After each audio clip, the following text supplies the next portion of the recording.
Hello, everyone. Good morning, good afternoon, good evening, wherever you are.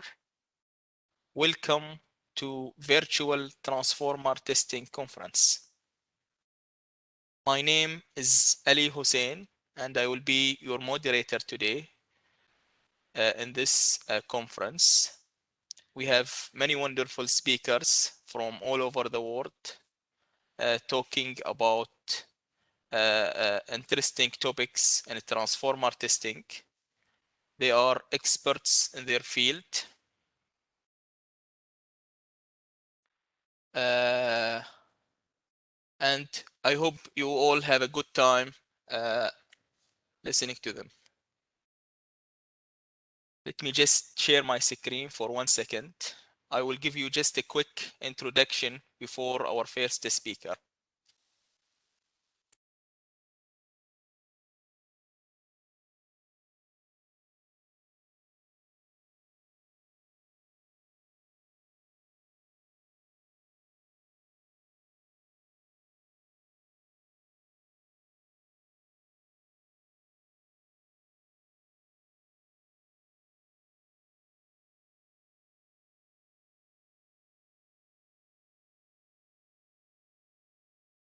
I hope everybody can see my screen.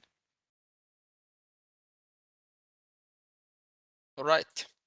So just a quick reminder about the agenda for the 2 days conference. For the first day, we have 3 presenters, starting with winding resistance and on-load tap changer or OLTC DRM test, dynamic resistance measurement. It will be presented by Ole Penzler from Megger Sweden site. Then we have the ratio meter using the step-up method, presented by Kenneth Petrov from Megger Valley Forge. Then again, with the Ole Penzler for short circuit impedance and frequency response of stray losses. And we'll finish up today's session with power factor and temperature correction, presented by Dr. Diego Ropeliano. On the second day, tomorrow, we'll also be starting with the same time, 9 a.m. Saudi or Bahrain time, plus 3 GMT, starting with Dr. Roberts Nemesis for sweep frequency response analysis, and then also continuing with him for dielectric frequency response, or for short DFR, and moisture, and then presented by Kenneth Petrov, testing bushings at 1 Hertz. It's a tan delta testing, I believe. And then ending with integrated test van for maintenance and diagnosis of power transformers, presented by Denis Tensov. So a quick and brief introduction about each speaker. For the today's session, we have 3 speakers, starting with Ole Penzler. He is application specialist engineer from Megger, Sweden. Ole joined Megger in 2018 in the position of applications engineer. He is based in Stockholm, Sweden. Mr. Penzler primary focus is diagnostic of power transformer and HV insulations. The second speaker we have is Kenneth Petrov. He is a product manager for transformer products in Valley Forge, Pennsylvania. Ken is a graduate of Western Michigan University and brings both field experience as well as unique experience and skill related to modern requirement of testing method and the complex computer operation needed to perform them efficiently. Ken uses his extensive skill to analyze and resolve complex problems in electrical testing of transformers. And last, for today's session, we have Dr. Diego Ropeliano. He is the Business Development Director for Power Transformer at Megger. He specialized in the diagnosis of complex electrical testing procedure and the strategic development of state-of-the-art transformer testing technology. He has over 20 years of involvement in electrical engineering profession with management responsibilities in power system, oil and gas, and research arenas. Diego is a senior member of IEEE, a member of IEEE and BES Transformer Committee, and also a certified project management professional with the Project Management Institute. And also he is the General Chairman for IEEE DEIS 2022 40th Electrical Insulation Conference. For tomorrow's session, we have two additional speakers, starting with Dr. Roberts. He has received his master's in electrical engineering from the Riga Technical University, Latvia in 1995, and the technical doctoral of science engineering from Riga Technical University in 1998, and a PhD from Royal Institute of Technology in Sweden 2001. He started working for Megger Sweden, formerly Programa, in 2001 as application specialist in the field of insulation testing and diagnostics. He also worked as application specialist in the field of high voltage breaker testing and diagnostic for several years. Presently, Roberts is product owner of several insulation testing products from Megger Sweden. And last, we have Denis Densov. He received his baccalaureate and magister degrees in electrical power engineering from Novosibirsk State Technical University in Russia at 2002, and from the Technical University of Aachen, Germany in 2004, respectively. He worked with ultra-high frequency partial discharge reduction in high voltage cable accessories during his PhD studies at the University of Stuttgart in Germany from 2005 and 2008. He joined SIBA KMT, formerly known as Megger, as R&D engineer for BD monitoring system in 2009. Now as a business development manager with Megger, responsible for transformer testing products. So these are our presenters for the 2 days. Very interesting resumes and hopefully very interesting presentation as well. They are experts in the field of transformer testing. So I would urge everyone, when you have any question regarding these topics, please feel free to ask these questions at any time, and we'll for sure they will try to answer them at each and every question and answer session, which will be delivered shortly after each presentation. Thank you everyone, and I hope you enjoy this. Now I will give the sharing screen rights with our first presenter, Mr. Ole Benzler.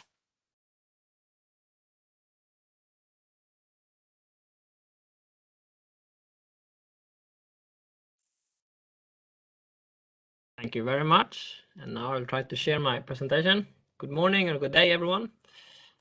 So share, and I will share screen 2. I will share.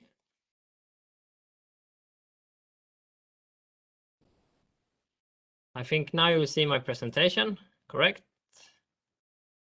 If I don't hear anything, I guess it should be okay. I will not see the chat right now, so I cannot see a question. But okay, so welcome to the first session. And as the intention is for these 2 days is for you guys to learn as much as possible. And for the curious reader, that one should be able to pick up quite many interesting things from these presentations. So we're going to start with winding resistance and DRM testing. The presentation will be around 30 minutes, and then we will try to take some questions, hopefully. So we're going to start off with the most boring slide. So we have that one already covered. Amazing. So we start with winding resistance measurement, VRM, and this is a very common electrical test performed on power transformers, and I just assume most of you have already heard about this, and it's covered in numerous international standards, meaning it's very well established and it's good. You know how to assess the measurement. So it's the C57, which is the IEEE standard for testing of power transformers. You have the SIGRE technical brochure 445, a field testing guide for power transformers from IEEE, and also the European IEC, more for power transformer manufacturing. So the winding resistance measurement has been around for a long time. It's going to be around for a long time, and it's very well defined how you perform the test and how you look at the results. So we're going to dive into the winding resistance measurement right now. So what, why, and when? Well, this is a conference about electrical tests on power transformer, so this is what it is. It's very important to note that you're using a DC voltage on your power transformer, and the goal is that you're going to try to measure the winding resistance, meaning the ohmic value of this big transformer winding. And you will do this, and why you perform this type of test is to verify the design, determine winding temperature, called the heat run test that is used during production. Also, if you want to calculate your losses in your power transformer, you perform the winding resistance test, but mainly it also uses a diagnostic tool. So here, I hope you can see my pointer. I will just pointer options, laser pointer. So here we can see one type of diagnostic problem that you can find with the winding resistance measurement. So some cooked contact inside the regulatory winding. And when you perform it is during the factory test, acceptance test. When you commission the power transformer, and a lot of people use it as a routine maintenance. So they test a power transformer every 5, every 10 years. And it also, when you have unscheduled maintenance or when you try to troubleshoot your power transformer, you bring this test out. So how do we perform this test? Well, you need a DC source, you need a voltmeter, and you need an ampere meter. Something can look like this. So we have some DC source here that apply a DC voltage to our winding that is located here. That will result in a test current that we measure with the ammeter. And then we try to connect a voltmeter at the winding to measure only the voltage over the winding. After this, we use Ohm's law. And this is, I think everyone is familiar with Ohm's law. So it's quite simple. We measure two of three, and then we calculate the third one from those we measured. And I was thinking how I could try to do this in a different way, because maybe some of you have seen winding resistance presentation before. So now we'll just try to apply Ohm's law to our power transformer as a function of time, and we're going to see how it looks like. So let's see what happens. And this graph will be, I will explain it a lot, so don't worry. So last week and the Friday, I went out to my power transformer and I performed the winding resistance measurement test on one of the taps. What we see here is the voltage that I applied as a function of time, and also the corresponding current in the winding as a function of time. So this axis is for the voltage, and then we have a current here. So we're going to dive into these different parts, because from this picture, we will understand a lot about how the power transformer winding behaves for this type of test. So we have some first part here, where I come with my voltage source. I apply 47 volts, and the voltage will be constant during this period. You can see that the current is very, very low, and almost nothing is happening during this period. We have a very, very slow increase in the current. This is because during this time, we're magnetizing the transformer core. Most of this applied voltage goes to building up the flux inside our transformer core. And once we start to reach a certain point of flux in our power transformer, it will start to saturate. And at this point, you can see that the current will increase much faster. This is because almost all the voltage goes to driving the current and not to magnetize the transformer core, because it's saturated, meaning it will not take much more flux. As a result, the instrument, so to say, will you detect this kind of thing and try to turn off the voltage. And as a result, the current will not, it only goes up to 6 amperes. If we didn't turn off the voltage, it would be 100 amperes or something. So, and then we come into the third phase, which is the stable state.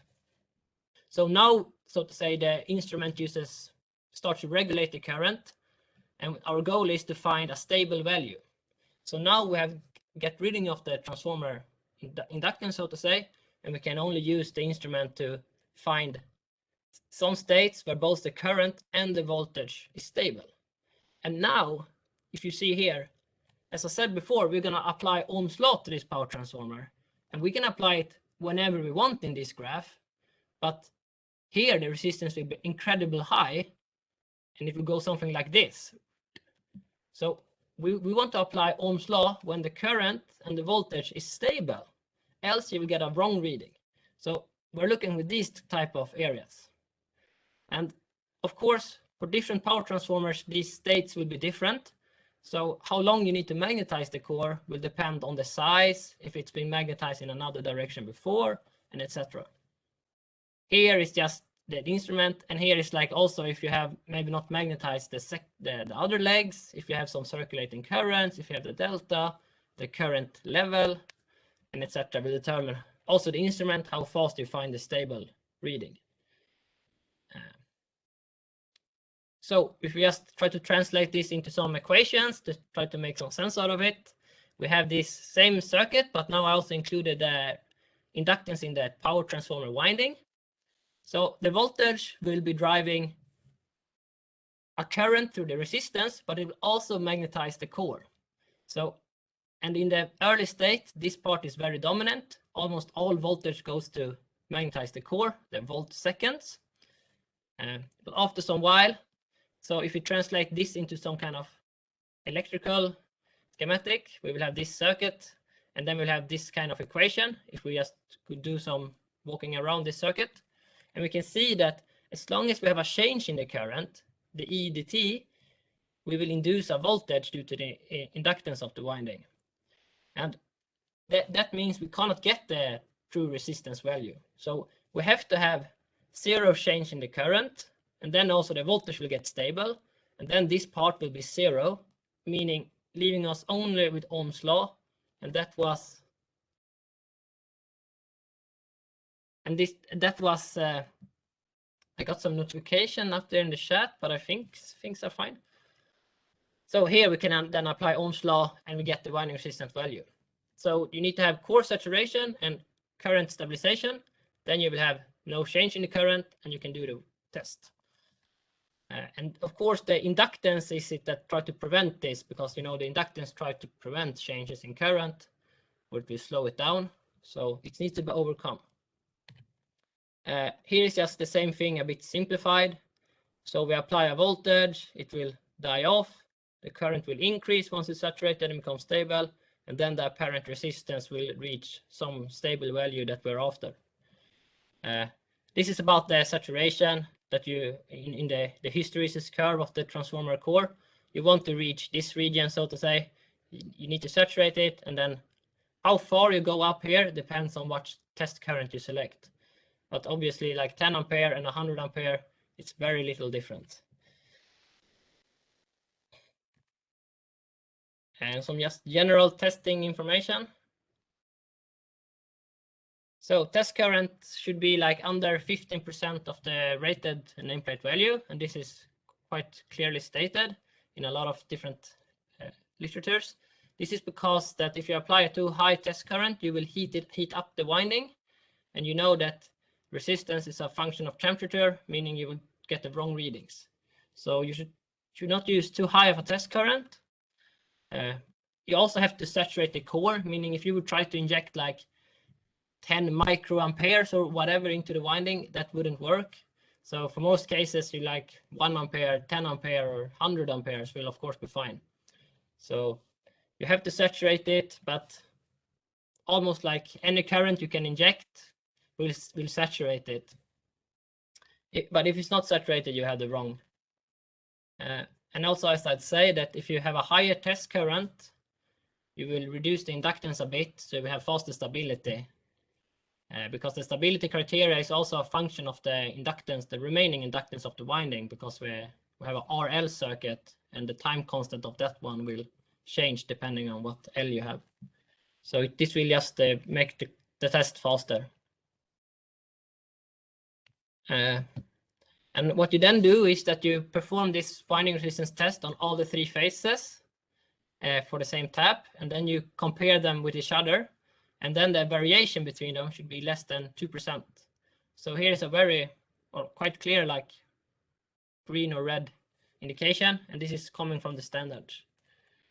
You can also compare your measured data with the factory test, for example, and here it might be a bit 5% acceptance between the factory data and what you measure in the field for 1 phase, for example, and it's also very important that when you do this type of comparison with other type of measurement, you have to have the temperature correction, because if you measure it at 20 degrees or 30 degrees, you will get different results. So normally you correct it to 75 or 85 degrees for whatever temperature the winding was on.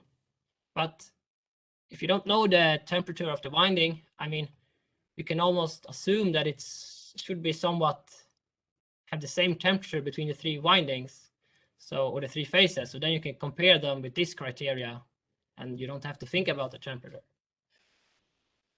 And now we continue. So this is the same graph that I showed you before, but then we had zoomed in into this part only. I didn't show you this other part of the graph, but now I do. So discharge and demagnetization. We're dealing with an inductance here. All the energy we put in, most of it is going to come out. The inductance does not allow that you just interrupt the current. So if you would go to a power transformer, apply a DC to it, and then just remove the cables, you would get these sparks or flashovers. So you can't just interrupt the current in an inductance. So what happens is that here we have the stable values, and after some time, I just shut off the test. I press stop. And then we try to decrease the current, and as a result, the inductance will induce a voltage in the other direction, trying to prevent this change. So here you can see that we have a negative voltage we measure. And here is just our instrument coming in, trying to discharge the energy. And you can see as the currents go down, and then 1 point current and voltage is 0. And then it's completely safe to touch the winding and do whatever.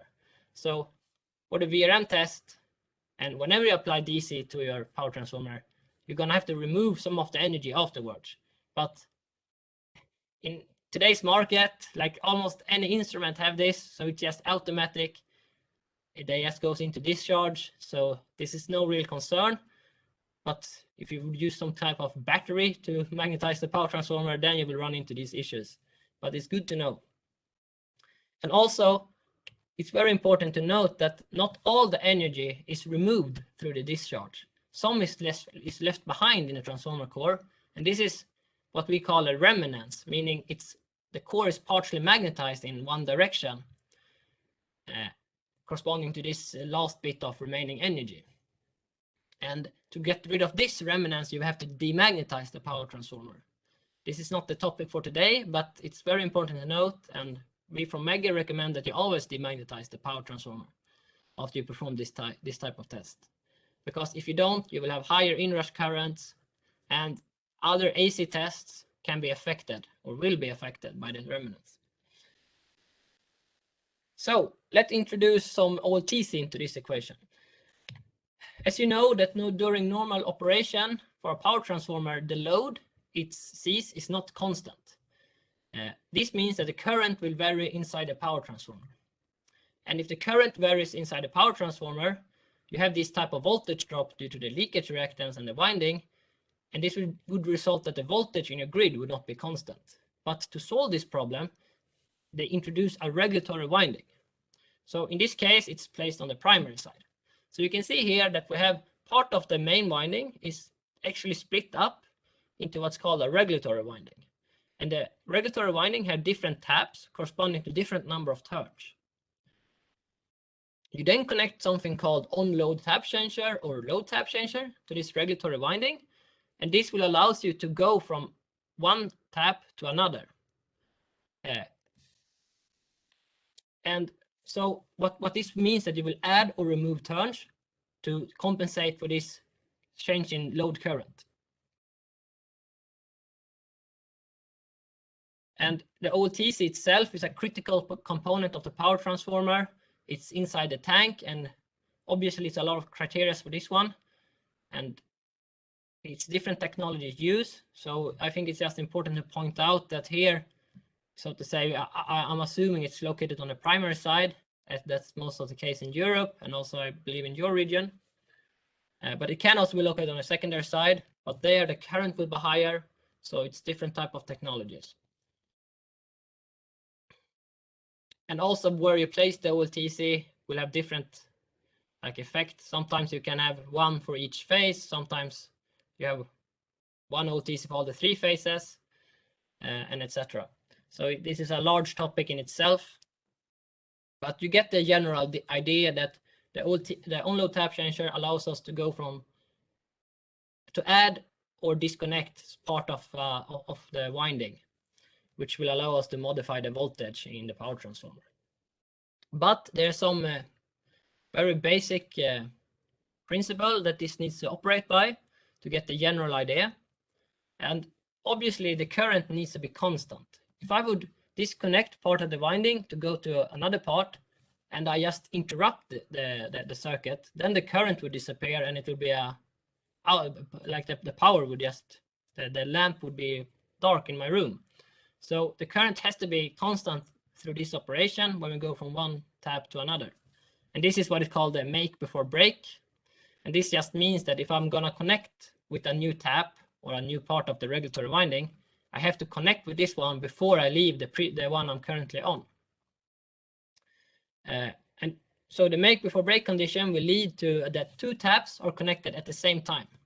So the taps are these things on the regulatory winding, and they correspond to different voltages, meaning different number of turns is connected. So if you have 2 taps connected at the same time, they are going to be on different voltages. This means that you will have a voltage drop between these 2 taps that is connected. And if you have different voltage between 2 points, you will have a current. So if you have only a short circuit here, you will have a very high current, obviously. So this leads to the conclusion that you will need some type of transition impedance when you have both taps connected to handle this or prevent the current from being able to go in this state. And for this type of impedance, different technologies used. You can have a preventive auto transformer that will basically prevent the current from flowing between these 2 in this circulating way. Or, and please note that the load current still flows through the OLTC. You only have to prevent or limit the current between these 2 taps. But in Europe and in your region, you usually move some type of resistor that limits this current. If you use the resistor technology, you usually want the OLTC to be fast, like we're talking 40 milliseconds, because less time means you will have less time with current in your transition impedance. That will mean less heat. So it will be easier to handle if things goes fast. Okay. So, and for VRM, all the tabs are tested. So as a result, we get graphs that look something like this. Here we have phase CBA, and we can see that we're testing it for all 34 tabs, or 33. So, and of course, each tab have its own unique connection. So you can check then all of these connectors inside the OLTC to the regulatory winding. So that's why you test all of the windings, and you get these type of graphs. Normally, you test. Normally, if we test one winding at a time, meaning we start with phase number 1, we perform it through all the tabs, and then we go over to the next phase and then the last phase. It would also be possible to test one tap at a time, meaning we start with tap 1 and we test all the 3 phases. But this would mean that you need to discharge between when you switch from one winding to the next. So you would have to shut off the current. If you test one winding at a time, you just leave it the voltage and the current on throughout the whole operation. So here we just start with this, what we saw, this magnetization of the core. We just leave it on, and then we go from one tap to another. And because the core is already stabilized, it will go very quick to get stable readings for each value once you reach the first one. So, and then we now introduce something new. That when you go from one tap to another in the winding resistance test, if you record the current through this transition, then you have the dynamic resistance measurement in its fundamental. So DRM is just that you look, how does the current behave when I go from one tap to another in the VRM test. So let's say that we have this type of situation. We are starting at tap 1 here. We have 2 transition impedances. This is some diverter switch or tap selector or something. Arcing switch, it's just symbolized here by some kind of lever. This one will travel from phase tap 1 to tap 2. It will be charged up by a motor that will use some spring mechanism to release its energy once it's have enough energy, meaning this maneuver will go quite fast. So right now, the load current is flowing here, and nothing is happening. Then we say, okay, let's change tap.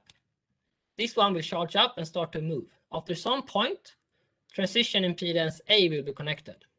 This means that this circuit will see some resistance, and in our case with the DC, the current will decrease. After some time, both are connected. This is the make before break condition that is so critical. So now we have both taps connected, and you have a voltage difference between here, causing a circulating current going in this direction. The load current will still go here, but also here, out, but you will also have a circulating current here. After some very few milliseconds, only RB is connected, and now you can see we are very close to our goal from going from tap 1 to tap 2. And then, boom, we are finally here at tap 2, and we have low resistance again. So this is how the current would look like. Here we have this stable state. We perform the winding resistance test. We will connect the first transition resistor. The current will decrease. How much it decreases is due to the time constant of the LR circuit. After some time, we will connect 2 resistors in parallel. This means lower resistance. And then the time constant will change in this circuit, so it will get slower. And then you can see that this change is a bit slower.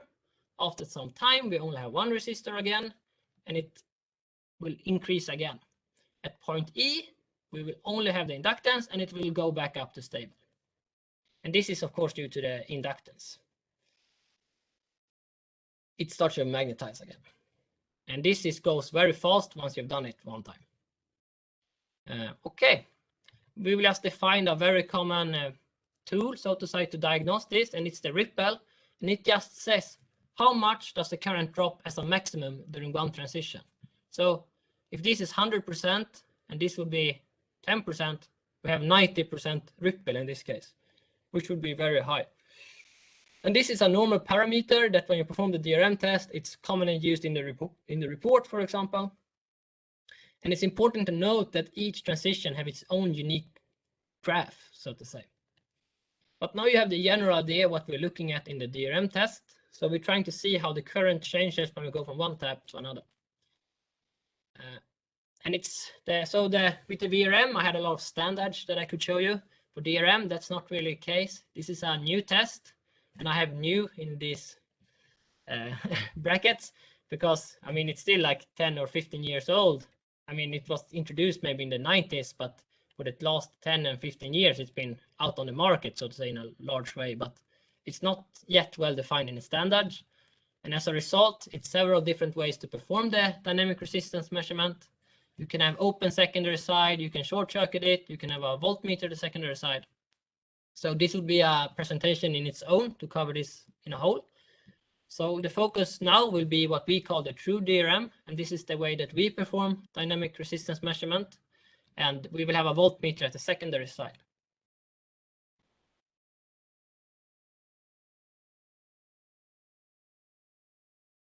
So this is the most important slide. If you understand this one, you will be all fine. So I will try to repeat it. Okay, so if you understand this slide, it will be very, very good for you. So we have the same circuit as before with some modifications.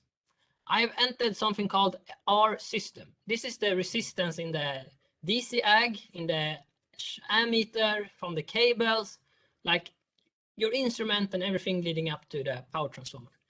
This will be different for different type of instruments and also different length of cables and etc. Our winding we talked about. Now we have some grade impedance here, R transition. This is this transition impedance that is only connected during this short period when we go from one tap to another. So for the winding resistance measurement, this doesn't show up. We've also installed a voltmeter on the secondary side because we're trying to be very clever. So what happens here?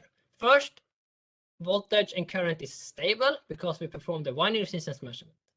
After some time, we will insert this R transition. This will cause the current to decrease because Ohm's law is still true. Like if the current will change if you insert more resistance into this circuit. The winding is stored up with energy, will try to prevent this change. It will not be able to, but it will try. As a result, it will be a voltage induced over this winding. The voltage seen from the outside is still constant, basically. So this voltage that the winding induces as a response to this inserted transition impedance or transition resistor will be transformed to the secondary side, showing up here, of course, with the modification of the turn ratios.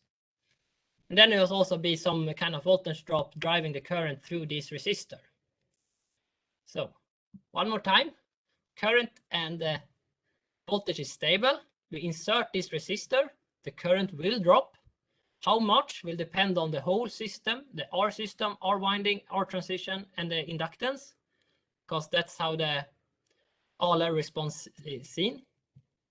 This winding will induce a voltage that cannot be detected from the primary side. It's located inside the winding between the OLTC and the winding. This will be transformed to the secondary side where it can be studied. And throughout this operation, so this takes 40 milliseconds, this will be true at every instance, so to say. So this voltage will vary, it will not be constant. And if the R transition varies, this voltage will vary with it. So if you have a very small peak here, this voltage will peak as well. And if we perform this, and we look at this circuit, we can do some just basic electric circuit and go around there. We will end up with this type of equation. And here we can see we measure U1, we measure the test current, the winding we know from the stable state, the turn ratio we know from nameplate data, we measure the voltage on the secondary side, and then the voltage of the OLTC is not known. But then we can solve this equation for U OLTC. This means that we know the voltage across the OLTC when it's connected. From there, we can just divide it by the test current and we get the R transition. This is true through the whole operation. It's very important to note. And when we plot it as a function of time, we get these types of graphs. We can see how the resistance graph looked like. So first we have one resistor connected, boom, 3.5 ohms or something. After some time, they will go in parallel. We will have lower resistance, and then boom, only one again, and then back. So from these graphs, we can then see if it's some type of bouncing or if it's timing problem or whatever. So this type of graphs is the end result with our method. I'm doing with time. Okay, I'm not very good with time. So the ripple that we defined previously, that is used by a lot of people as an indicator, is dependent on the test system. So this R system is not the same, resulting in different time constants, resulting in different current drops. This one is one limitation with the DRM test. With the true DRM test that we just introduced, you will get this resistive curve, and it's true for all the instruments. It's regardless of the instrument you use. You will get the transition resistor values, so you can make a nameplate comparison, for example. And sometimes it's a discussion, so to say, that if you short circuit the secondary side, you will have higher sensitivity than if you leave it open, because short circuit, lower inductance, the current is allowed to change a bit more freely. With our method, we would have the best sensitivity because we are looking at the voltage on the secondary side that corresponds to the changes in resistance instantaneously. Okay, so 3 more slides. What we then do is something called step-by-step, and we have an instrument that is called Trex that performs this. So what happens is that we start on tap number 1. We do the winding resistance test. When we go from tap 1 to 2, we just look on the DRM. How does the current look like when we go from one tap to another? And the voltage on the secondary side. Then we do winding resistance on tap 2. Then we do DRM from tap 2 to 3. And you get the point. So the DRM is not like a completely new test. It's part of the winding resistance test. So you're not going to add a lot of testing time. Yes, you can't measure the secondary resistance, so you would have to go back and perform a VRM test on the secondary side. But they only have one tap there normally, so it will be very little time added to the test as a whole. And if you do this, then you would get so much more information. Look here, we have the winding resistance, which we got from the VRM test. We will know the dynamic current and the dynamic resistance graph, because we are recording this, so we can see what happens in this transition. We will get the resistor value of the transition resistor, the resistance. We will get the transition time. We will know the timing of the old TC. We will get this ripple, the parameters that defines how much the current drop. And it's also possible to just connect a current clamp to the motor that is powering the old TC to get how the motor current looks like when you tell it to make a maneuver. So with this just small modification to the VRM test, you can get so much more information. And of course, information will help you to make the right decision when you're assessing your power transformer. So we have a few, and I'm now rounding up the presentation. We have some instruments that perform the winding resistance measurement. We start with the very basic MTO, and then we gradually increase the complexities of the winding resistance. And then here we have some type of multifunctional power transformer tester. And then eventually we have the full substation tester. But all of these perform winding resistance, and in most cases, they all will do a very fine job. For this dynamic resistance test, we have only implemented into this unit that also has some other unique features. And if you would like to know more information, I have one example here about VRM and DGA done by a colleague of mine. So they have looked at the correlation between DGA and winding resistance.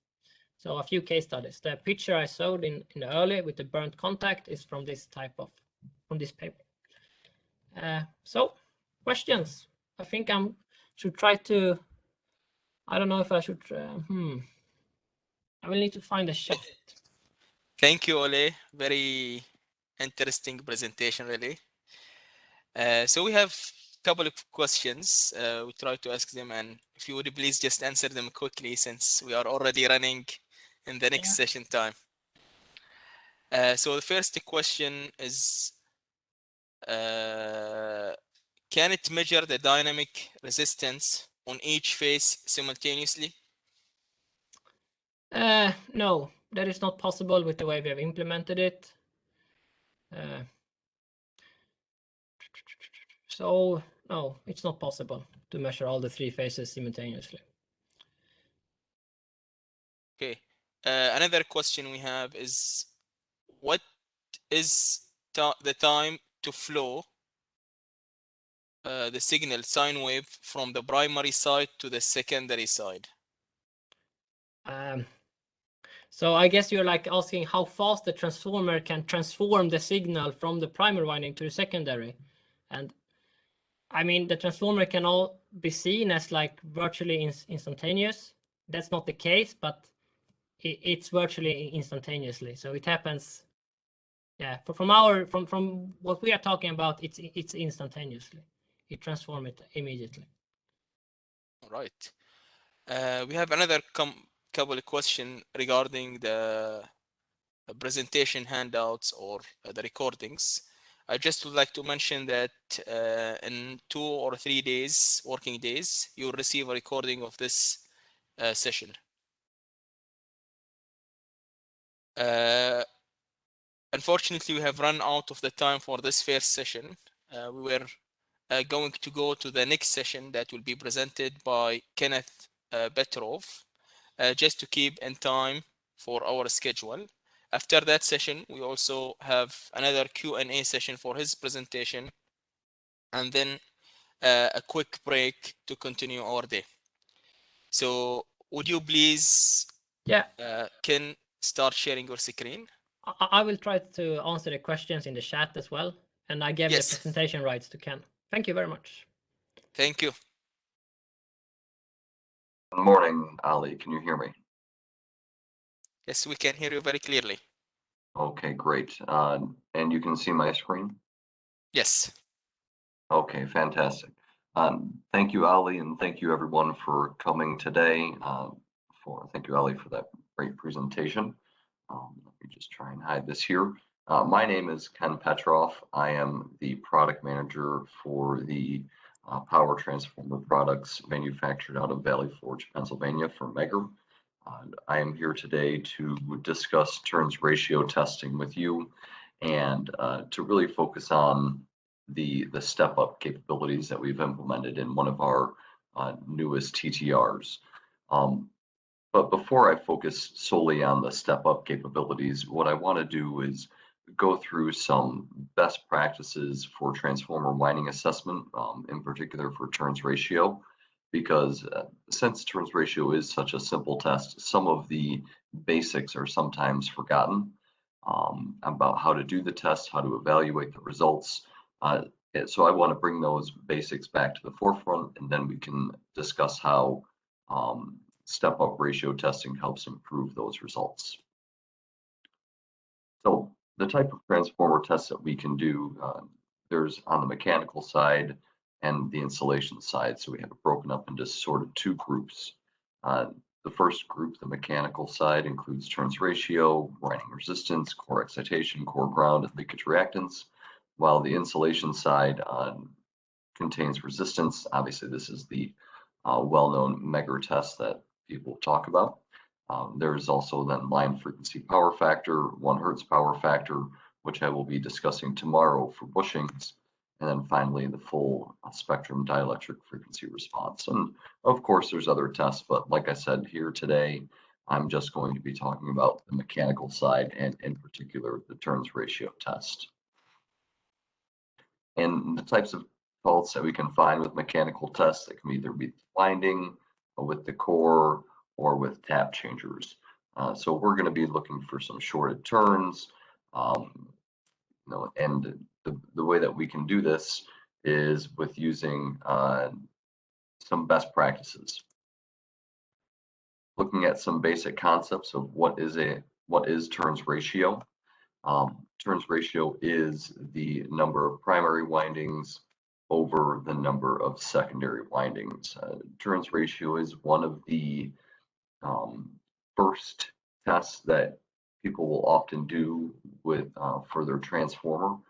If the turns ratio test fails, then you have some pretty big problems with your transformer, and it's because it is such a simple measurement of primary winding turns over secondary winding turns. Any deviation that's greater than 0.5% means that you have an issue. So how turns ratio is measured: you apply AC voltage to a winding that's greater than or equal to line frequency. You then measure the voltage, and you measure the voltage on the corresponding winding, and then you divide to get that turns ratio measurement. When we perform turns ratio measurements, there are a couple of assumptions that we have to make. The first assumption that we make is that the no load voltage ratio is approximately equal to the turns ratio. Also, meaning that no load means that's open circuit and that there's negligible impedance influence. So the excitation impedance is going to be a lot bigger than the short circuit impedance. When we talk about turns ratio, we actually have a couple of different terms. Often you'll see TNR, this is the nameplate ratio, but then you can also have what's known as TTR and TVR, the turns ratio or the voltage ratio. But really, these last two values that I discussed, the TTR and the TVR, for all intents and purposes, they are equal. So we have two different selections, or typically what you'll see is two different selections in transformer turns ratio equipment to either be results as TNR or TTR. And how does this come into play? Well, it really has to do with the type of vector that you have selected. If the vector has the same number of phases on the primary and secondary, bushing connections, then typically your TNR and your TTR will be the same, like we see for a single phase or for YN0 or for a DD0. But with a DYN1, you will notice that the TNR will not equal the TTR because you are able to measure phase to ground here rather than phase to phase only. So it gives us a couple different turns ratio display options. So it's important to remember and choose the correct one when you're trying to evaluate your results. And of course, all of this information for applying and running tests and how to evaluate is covered in the many different standards that are available. And how is it evaluated exactly? You compare your measured to your nameplate calculation, and it must be within 0.5%.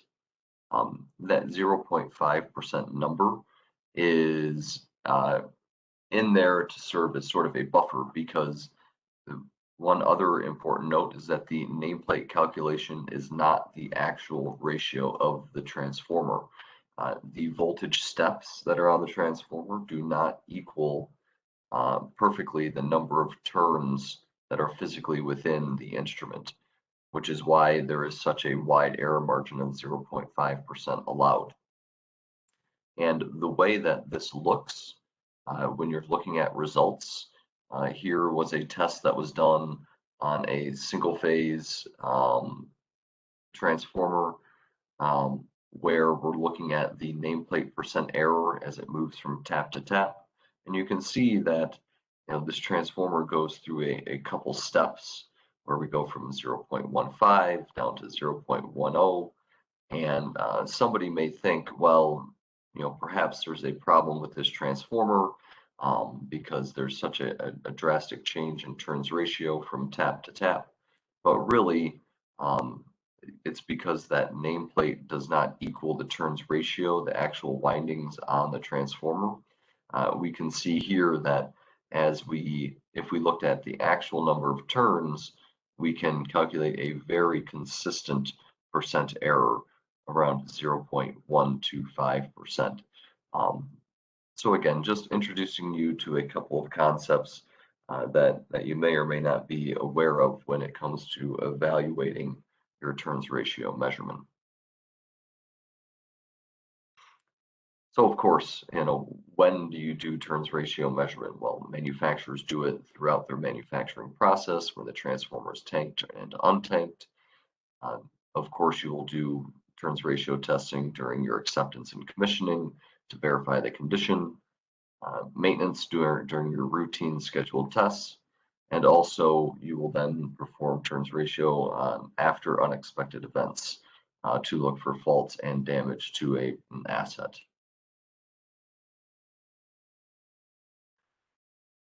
During design validation, some things you can find are problems with the windings and core. In manufacturing, they're looking at the quality, they're looking at the proper displacement, turns ratio, the polarity, all of the different connections, including those to the tap changers. And maintenance, of course, you just want to make sure that the transformer is in the state that it was in last time and that it's not changing. And then if there is a fault and you are looking for damage, we can detect shorted turns, open windings, and also tap changer malfunction.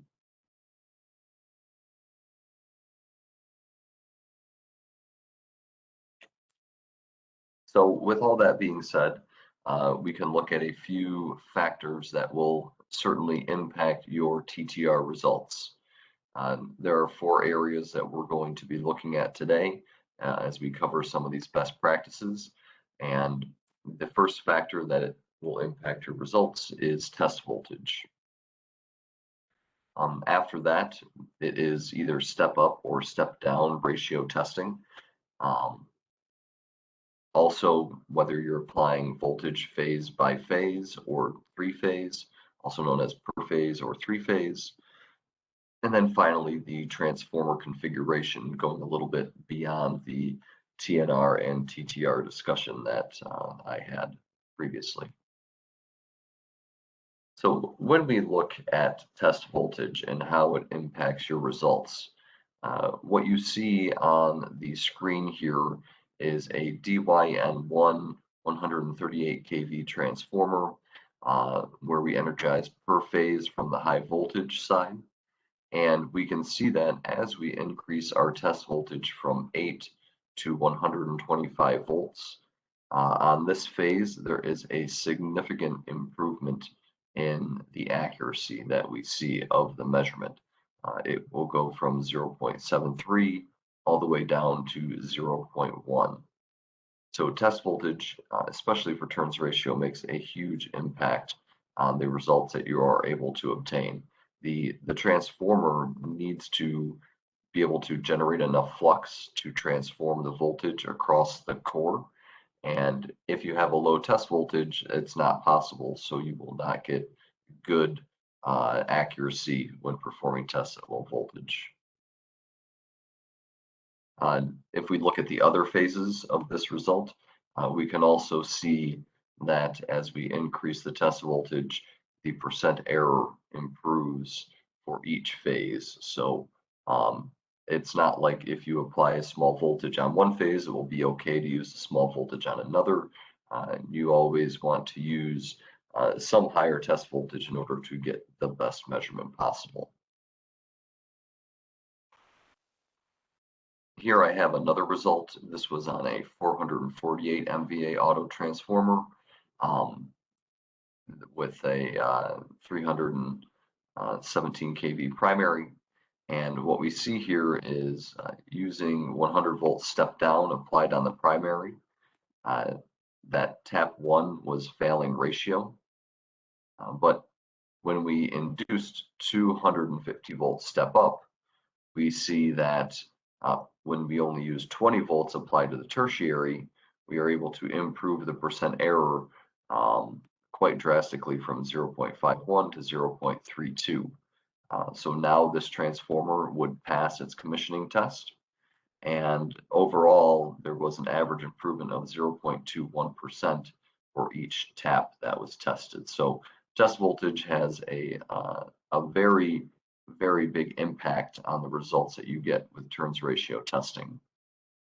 And this last particular result leads quite nicely into the step down and step up discussion, because you see here that 100 volts was applied step down, so it was applied on the primary. But on this result, we took 20 volts, applied it to the tertiary, and we induced up to 250 volts on the primary. And step down versus step up ratio testing can be represented in these 2 images here. When we do step down ratio testing, we are exciting the high voltage winding and then inducing on the low voltage winding. But with step up, we do that backwards. We inject on the secondary and induce on the primary. And when we do that, we don't need as much voltage to generate 250 volts of test voltage on the primary winding. So this is looking at another type of result where we looked at a YND transformer, and if we did 80 volts applied on the primary, we would get a significantly higher percent error than when we applied only 8 volts on that secondary and inducing up to 250 volts on the primary.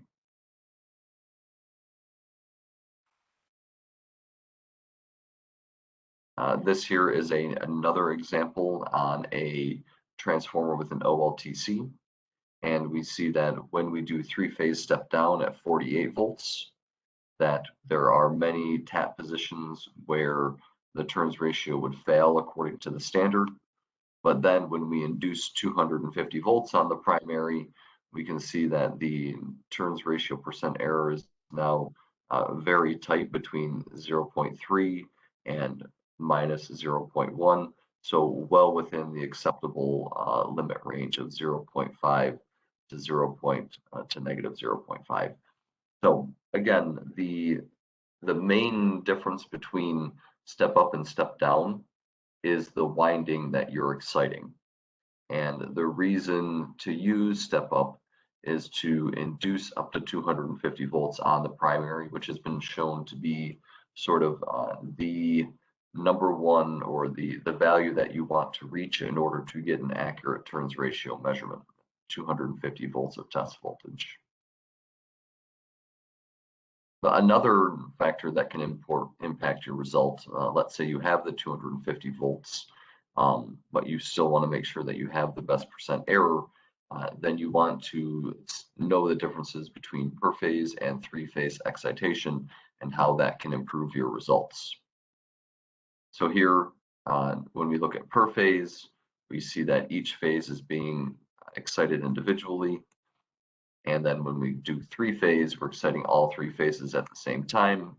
And what we've noticed is that there can be an improvement, because now the transformer and the windings in the core, they're all interacting the way that they are supposed to during operation. So you can see an improvement in turns ratio. And while it may not be a significant impact for this particular transformer that was all within the limits, we may see that on some transformers this could bring turns ratio values back to within the limits. So it's important to understand that you may see a difference when you're doing per phase and three-phase turns ratio measurements. Lastly, the transformer configuration can have an impact on the results that you obtain. This can happen when you have delta secondary windings or three winding transformers with the D-rated tertiary. This here, that winding will be farther away. It's harder to induce or generate enough flux in order to get a proper measurement. So for these particular transformers, that's where that 250 volts really comes into play. You either need to excite that on the primary or induce it from the secondary in order to get a good ratio measurement. So it's really all of these that come together in the TTRU3, where we have a three-phase instrument, which allows for very fast testing and also testing of phase shifting transformers. Getting to that 250 volts induced gives you an accuracy of plus or minus 0.05%. And that also uses our patent pending technique of the three-phase step up, and is guaranteed across all of our temperature ranges up to 50 degrees C, which is very important for everybody that I'm talking to here today. And then we use a touchscreen and concise reports to make it easy for you to provide that report that the transformer is in good working condition, and then integrate it into any sort of data management system that you may have. So with the TTRU3, we do ratio tests, both single phase and three phase, and both step up and step down. So you can compare your results to the traditional way that you've been doing them, and then get the best out of the three phase and the step up. Of course, we look at excitation current, we do vector recognition, and we also do vector validation on each test that we perform. We look at phase deviation and phase shift, and then can perform the magnetic balance test, which is popular with a few people, especially those who may have come from India, where the magnetic balance practice is typical in the transformer manufacturing process. We also have some test leads that have red jacket for the primary and low voltage for the secondary. Then we color code the phases. This is to make connection verification from the ground easier. So once you've made your connections, if you run a test and you see that there may be an issue with your vector, you can easily see if you've connected properly to the test terminals of the transformer with these new clamps that we have. And then finally, we have the TTRU3 software, which is, we use a lot less words, we do more symbols. The 7-inch display and PC, they all use the same user interface, so there is only need to learn one user interface and less time for training there. And then we have simulation mode, so you can train without a physical device. When you launch the software, you just wait for the timeout after about 10 seconds. It'll ask you if you want to enter simulation mode. You can say yes, and then you have full access to the entire software of the TTRU3. Having that 7-inch display standard provides us the opportunity to match the vectors directly on screen to what you see on the nameplate, so you have that validation that you've made the setup correctly. And then finally, within the test, if you do a test plan, we display the error bands right on screen, so that way you can see which taps may have come out of percent error and which ones may require further investigation. And when you're all done, we provide exports directly to Excel and PDF. So what you're seeing here is an example of one of the transformers that we tested with all of the nameplate information exported and the results down at the bottom. So in summary, some of the best practices for transformer turns ratio testing. Remember that there are many factors that will affect your results. The first and most important is your test voltage. You will want to get to about 250 volts if you have some problematic transformers that have not been easy to ratio in the past. And you can do that in one of two ways. You can either do step down with a large, bulky, heavy, expensive instrument where that has to generate 250 volts, or you can do that using step up, which requires less voltage since you're exciting the secondary to induce up to 250 volts on the primary, which will then give you a much lighter, smaller, and more affordable instrument. Finally, or the third to last, you will want to look at your single phase versus 3-phase excitation. Transformers, other than single phase transformers, 3-phase transformers are built and meant to operate in 3-phase conditions. So you want to test them with a 3-phase method in order to get the best result. And then finally, your transformer configuration. If you have that D-rated tertiary, it may give you some issues during your test. So obviously require that higher test voltage. And then finally, looking at your transformer configurations, understanding TNR versus TTR to make sure that you're analyzing the results correctly.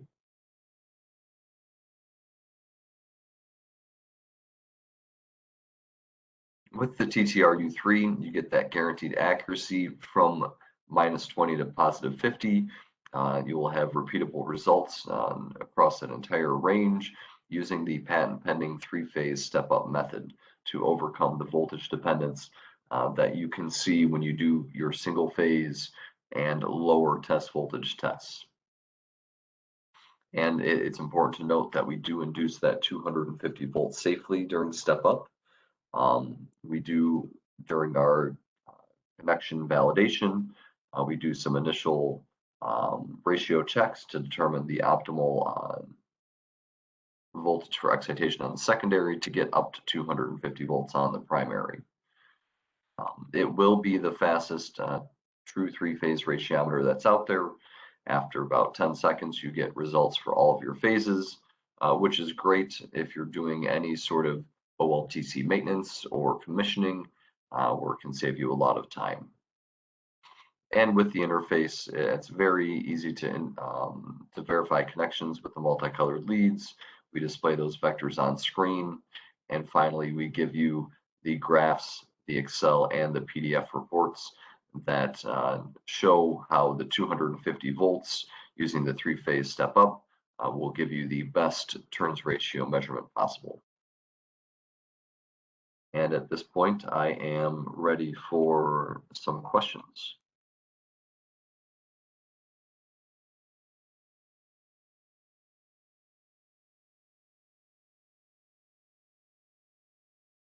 Hello, Ali, are you there?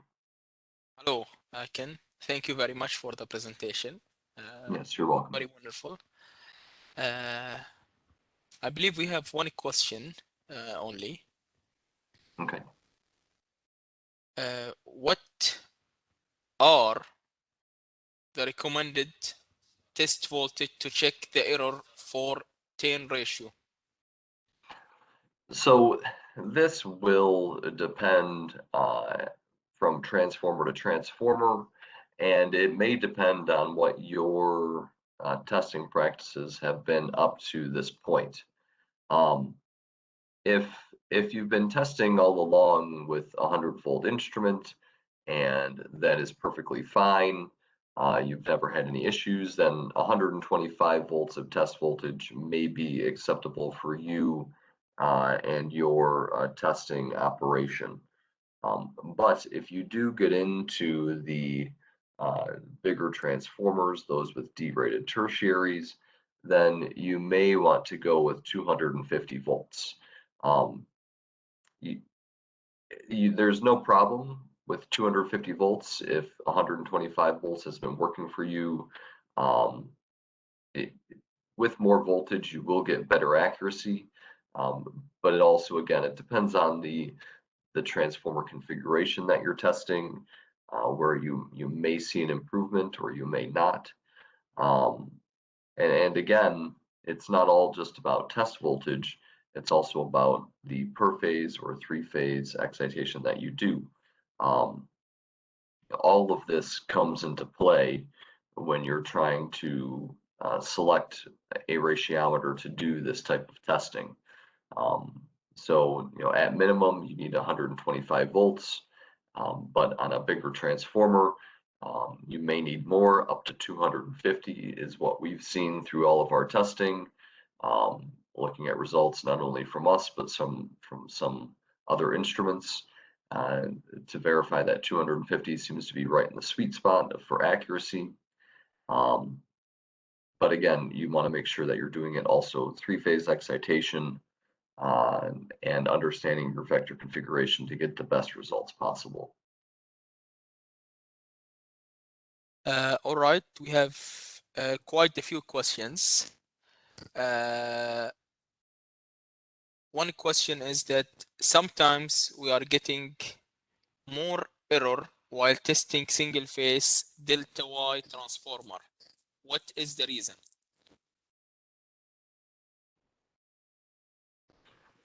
So sometimes they are getting more error when testing a DYN, a DY single phase. And more error compared to what exactly? More error than when doing three-phase?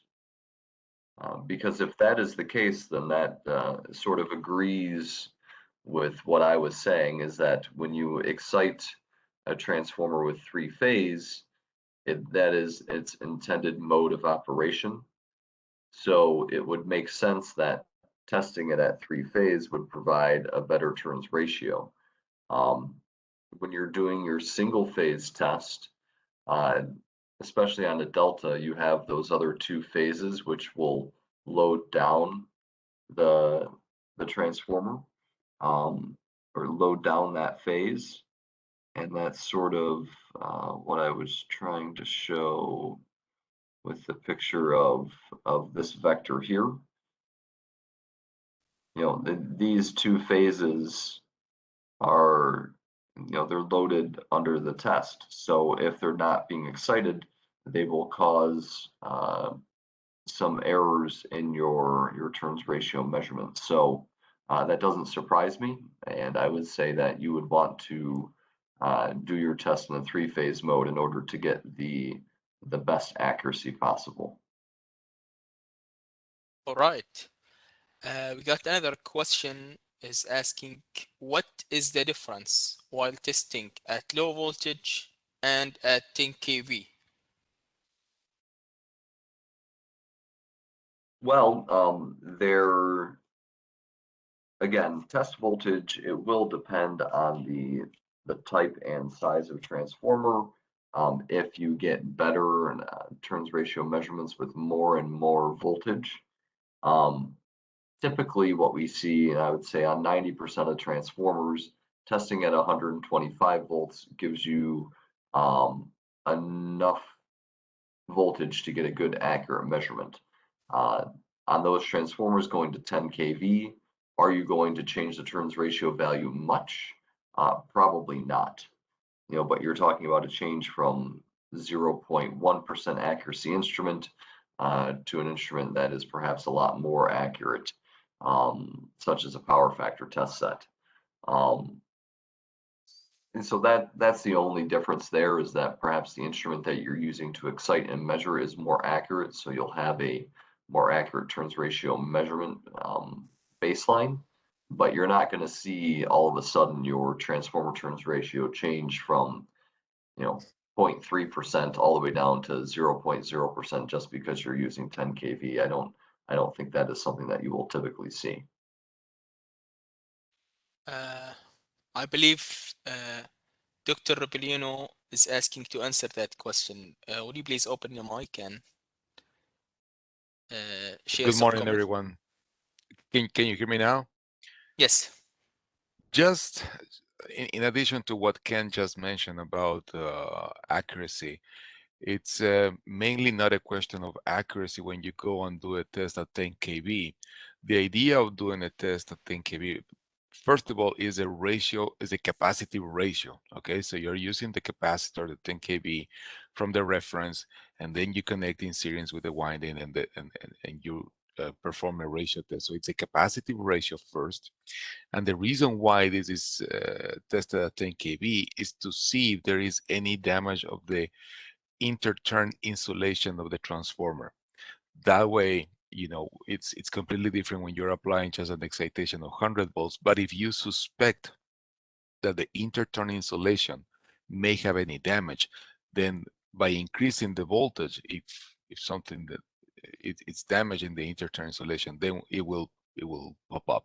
So that is one of the reasons of doing this high voltage ratio test as well. Thank you. Okay, if I also just jump in. I mean, I think that you normally perform the excitation test at high voltage to see that if you have shorter turns, then you will have higher excitation current.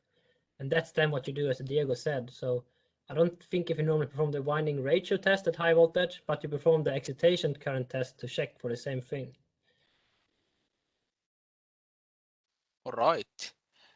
We have a few other couple of questions. First one is another, I believe it's just been a repetition of a previous question. What is the best test voltage for TTR? I believe Ken have already provided an answer for that earlier, but would you like to add anything to that? Again, if you've been testing at 125 volts for years and you haven't had any problems with 125 volts, then 125 volts is the right test voltage for you.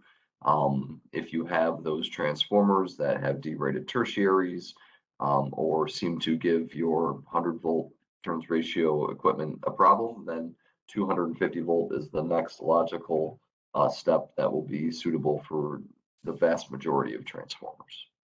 Right. Another question asking, what kind of a transformer require 250 volt? And he's adding as well, is it 11 kV to 145 volt. And if I might add, the same person is asking as well. Also, what about 66 to 11 kV transformer?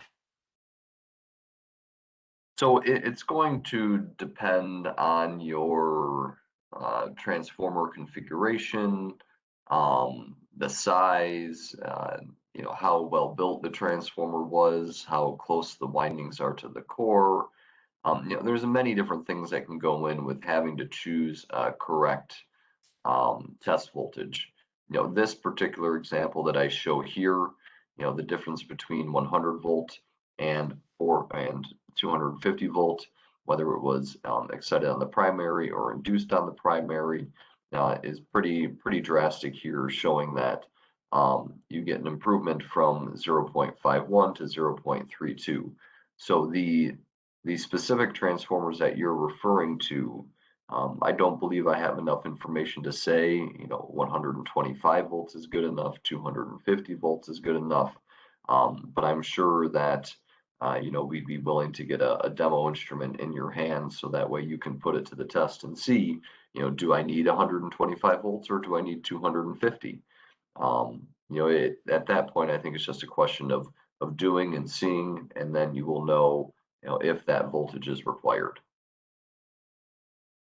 All right. I believe we are out of questions. We will take a brief break period for about 6 to 7 minutes, just to get a new set of mind, refresh our mind to the next session, which will be presented by Ole again, and it will be on short circuit impedance and frequency response of stray losses. That session we will start it at 10:30 at +3 GMT time. So I hope everyone have a nice break, and we will see you very soon.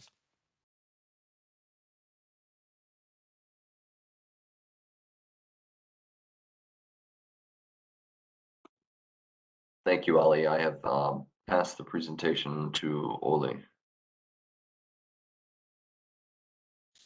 Okay, I will just share my presentation, so we're good to go once we're starting, but we're not gonna start now. So I'm pressing. I would like just to remind everyone that the registration for the second day link will be shared soon in the chat window. During this break, you can register for the second day in case you have not done that yet. So then I will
At what time would we All start? right. Okay. I think we can start, but just let's wait just 1 minute to get everyone attention back, and we can start again. But before we do that, I would like to highlight that for the attendees, would you please share your questions in the Q&A panel instead of the main chat window, so all the panelists can see that. And if you would share it in the chat panel, please would you just share it to everyone instead of just sending it privately to one of the hosts or just the panelists. Thank you very much. All right, Ole. Okay. I hope you can hear Good me luck. and you can see the screen, right? Everything Yes, looks we do. correct? I can hear you and I can see the screen very clearly. Nice. So, and maybe you can see me as well. Some of you put the question in this private chat, so to say. I didn't figure it out first, but I typed the responses to the questions that I found. So if you type that question there, check your chat and you should be able to find the response. I also saw that one responded to my response. I will respond to that after this presentation. But if you use the Q&A function, it's easier for us to see the questions. So now we go into short circuit impedance and frequency response of stray losses. This is an AC test. So before when I spoke about DC testing, and then Ken did an excellent presentation of the turn ratio test with this step-up method. And that's also AC test. So we are still in the AC testing now. And then one person might ask, so to say, why, if the instrument that Ken presented can perform AC tests, and why can't it perform this type of test? And the difference is like the amount of power that is required. So for short circuit impedance, the instrument, we will short circuit the secondary side, and that will result in a high current going there. So that would be in a different instrument that can deliver a higher power outtake, so to say. Just so we don't confuse anything here. So here's just a very quick summary of the two tests. And for the VRM presentation, I did them like in a logical order because I think they complement each other. But for these types of tests, it's not really the case. The FRSL is an enhancement of the normal short circuit impedance test. So we will see that. But obviously, the short circuit impedance test is very well established. And the focus there is that the power transformer has some leakage field. And when you perform this test, you can get these leakage impedances that corresponds to this leakage field. It's very nice because on the nameplate, you have this like 12% or whatever. It's the leakage impedance is rated on the transformer nameplate. So you can do a direct comparison from the nameplate when you're standing there in front of your power transformer. This is part of why it's so widely used. It's different when you perform it in the field and when you perform it in the factory. So in the factory, obviously you load it as you should be, but when you're in the field, obviously we can only apply, for example, 250 volts and 10 amperes or what kind of source we have in the field. But the nice thing about this leakage impedance is that it's not voltage or current dependent in any large way. So the field measurement will be very similar to the factory result. For the frequency response of stray losses, you have the same test setup as the short circuit impedance test, but the only thing you do there is that you do a frequency sweep, so to say, instead of only testing at line frequency. And this test was introduced by Hydro-Quebec in a paper for SIGRI in 2000. And then they followed up 3 years later with another paper. This test is then quite new, I guess it can be seen as. But from the Hydro-Quebec paper, it seemed that they had been using it for quite a lot actually. And the main thing is that you look how the AC resistance is a function of frequency.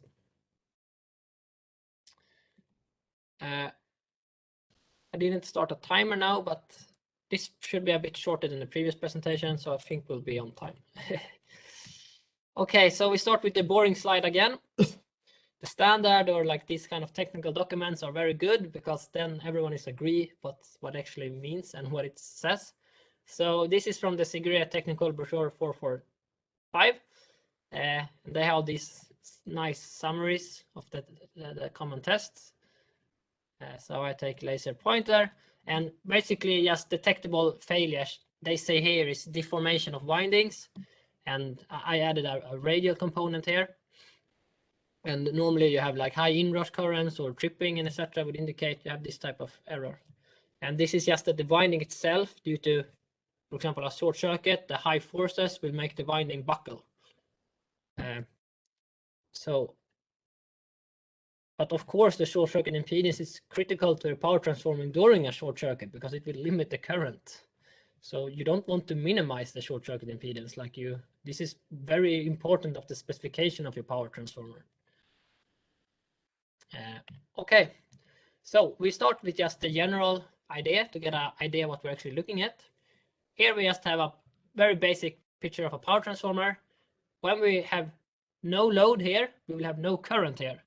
That means that we will have some flux in the core that will create, or we have some small current going in, creating a flux in the core. The flux is corresponding to the voltage being applied. So there's like no difference if this is connected or not in the amount of flux in the power transformer. But if we connect some type of load here, we will have higher current going in here. The flux in the core will be the same, but it will need to push more to overcome this the secondary flux that is induced from the current on the second side. But the total flux in the core is the same. The difference is that now you have much higher current in your both of the windings. And then if you would look on Ampere's law, you know that a winding will generate a H field, like a magnetic field, everywhere, not only in the core. So in this case, this would be a lot of stray flux here in this window, like from each winding.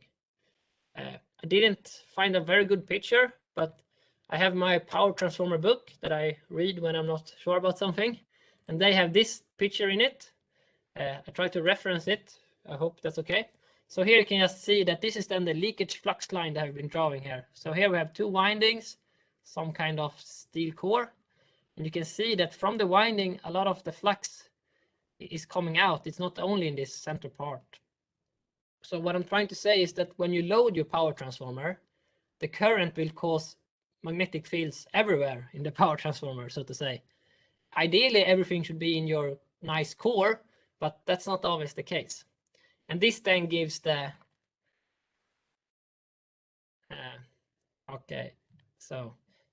and this then gives these impedances in this electric circuit that is we then call the leakage impedance or leakage reactance or whatever you call them, but they just corresponds to these windings that is being produced by the current elsewhere in the power transformer.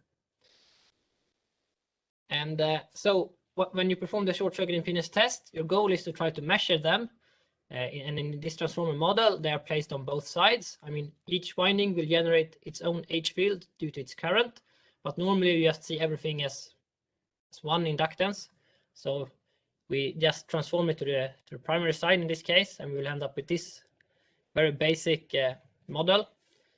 So we have a voltage source and a current, and we have some resistance, and we have an inductance or an impedance here. And when we perform the short circuit test, we short circuit the secondary side, because if we don't short circuit there, we will have no current. And if we don't have no current, we have no leakage field. So then we will not measure anything. Then we will only measure the magnetization impedance of the power transformer. And that is very big. So when we short circuit there, the current will have an easier path to travel, but this will allow us to measure the leakage impedances. Normally you perform this type of test per phase. So you short circuit the 3 phases together, and then you perform test phase A, B, and C. And then you measure the voltage and the current, and you measure the phase angle between them. And from that, you can calculate the resistance, but also the impedance. Something called 3-phase equivalent exists, meaning when I test my 3 phases separately, I can use some nice equation someone has figured out to correspond it to the 3-phase test, meaning you can compare it with the nameplate. It's also possible to only do a single phase measurement and then you would only short circuit the phase that you're testing. So you don't short circuit all the three. So for one, normally you do one short circuit, perform 3 tests. If you perform single phase testing, you will need to switch the short circuit. And in this case, you can only compare between the phases, and you should not really mix the two. This is the most common one, but one time we have seen that this might actually be more sensitive, but this is what everyone uses, so this is the most common way. And just one very quick example. Oh, okay. So normally you should have 2% from the nameplate value. Here's a bit like deviation. Segre says 2%, IEEE 3%. So I think we have implemented 2% in our software, and here we have just one example, of course, that the nameplate impedance is giving in percent. So it should be 7%, and we measured 7.1320, and obviously this is 1.32%. So this is less than 2, so this is good. So might be a bit confusing that you should have 2% error, and then the value you actually measure is also in percent, but it should not be 9%. It's not okay. So that is very high compared to this 7%. And you don't short with the neutral. It's quite important. And this is just then used as the criteria. So you just compare these impedances that you get. If it's good, it's good. If this would be higher, that would indicate some type of change in the leakage field. And that would then mean that the winding had been deformed. Now we come to frequency response of stray losses, FRSL. This is the same measurement as short circuit impedance. So short circuit impedance is performed at line frequency, but here we do it from 20 to 500 Hertz instead. So you go to one phase and you perform the exact same, like you apply your current and voltage, you measure the phase angle between them, but you do it for many frequencies. So the focus is to see how the R depends on the frequency. The inductance doesn't change very much with frequency. But you also look at the impedance, so to say, at line frequency, meaning this would be the short circuit impedance test, but you also focus on this as a function of frequency.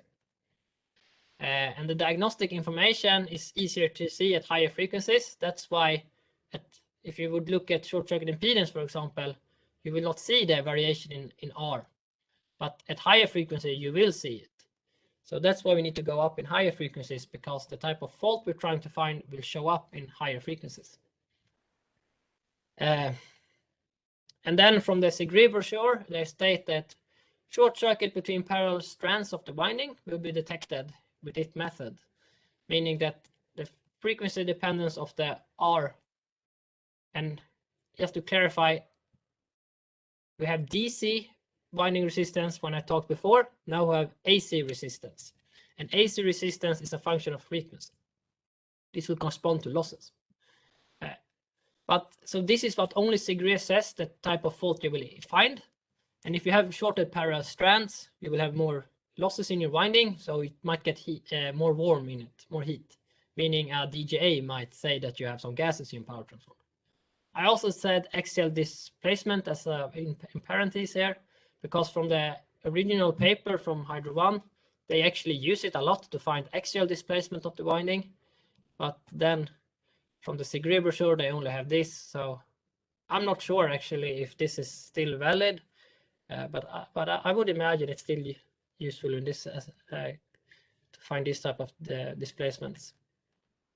So if we just look here, we have how resistance changes with frequency.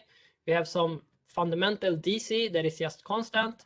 As we increase in frequency, the resistance will increase. This is the AC resistance. We have this very basic model. If we would expand it a little bit, we can see that we have the two windings resistance. We have some still inductance, and we have a AC as a function of the resistance as a function of frequency. And of course, this corresponds to losses, and we'll go into detail what this represents. FRL focus on the eddy loss component of the losses. So the eddy losses, I will try to explain what it is. Will occur in the winding and in the leads itself. If we only look at one conductor, like separate the winding, we call it a skin effect. If we have like a winding, we have it called proximity effect. And this is just that if you only have one winding, it will affect itself. If you have several windings, it will affect itself and other windings. I also have these two here, that the eddy losses will also occur in structural components of the power transformer. So the leakage field that I showed you will also go into the tank or the core of the power transformer. And there it will also cause currents being induced. And that is, of course, losses. Also, if you go into the core from its not laminated side, so you go into it from the wrong direction, axial, the leakage field will do this, and it will also then cause some eddy losses in the core. And all the losses needs to be fed by the system, one can say. So, and this is represented by this RAC, or the resistance for alternating current. So we start with the skin effect. This is when we only have one conductor. And I think it's easiest just to show this picture I found on Wikipedia. This is just due to the fact of Maxwell's equations. So if we have a current going in this conductor, this current will induce a magnetic field, the H field here. But if you have a changing magnetic field, that will also induce a current. So as a result, this current will create this magnetic field. This magnetic field will create another current that is going in this direction. And of course, this will continue forever, but this is only one example. So as a result, you can see that here the current goes in opposite direction compared to the main current. And here on the sides, they will add up. So the current will go on the surface of the conductor. This is just a general idea about all the eddy currents. Either you have some magnetic field that will induce currents, or you don't want them. So in the other example, you have the leakage field, which is the H field, will cause current. So, and this is of course in the proximity effect, and this is dominant in the power transformer. So it's just the tendency for currents to flow in undesirable places or patterns or loops. Like you want only to have the current in your conductor, but obviously because you have this leakage field, it will be currents in the other part of the windings or in the core and etc. So the magnetic field that is generated by one turn, so to say, will affect the other turns in a winding. And this is of course the leakage field. So eddy currents, I think maybe eddy currents is like best understood when you look at a transformer core, because everyone knows that the transformer core is laminated. And of course, laminated, it means that you have very thin slices. So we can see from this nice picture what happens here, that if we have a B field or H field, a magnetic field, this will cause a current to go in the whole of this area.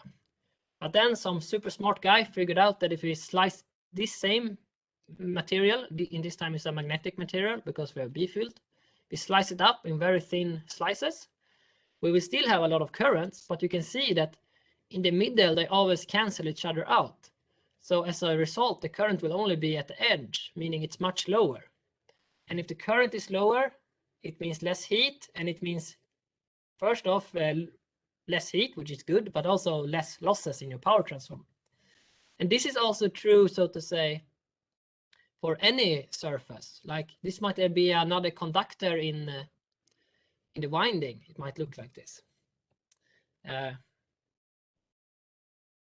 So yeah, so self-induced currents are responsible for this kind of losses.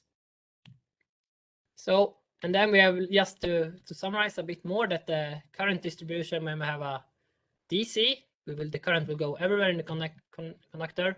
And AC, we have the skin effect, which will make it go towards the edges and not in the middle. So AC resistance is much higher than DC resistance as a result of this. And it also in frequency. So as we go up in frequency,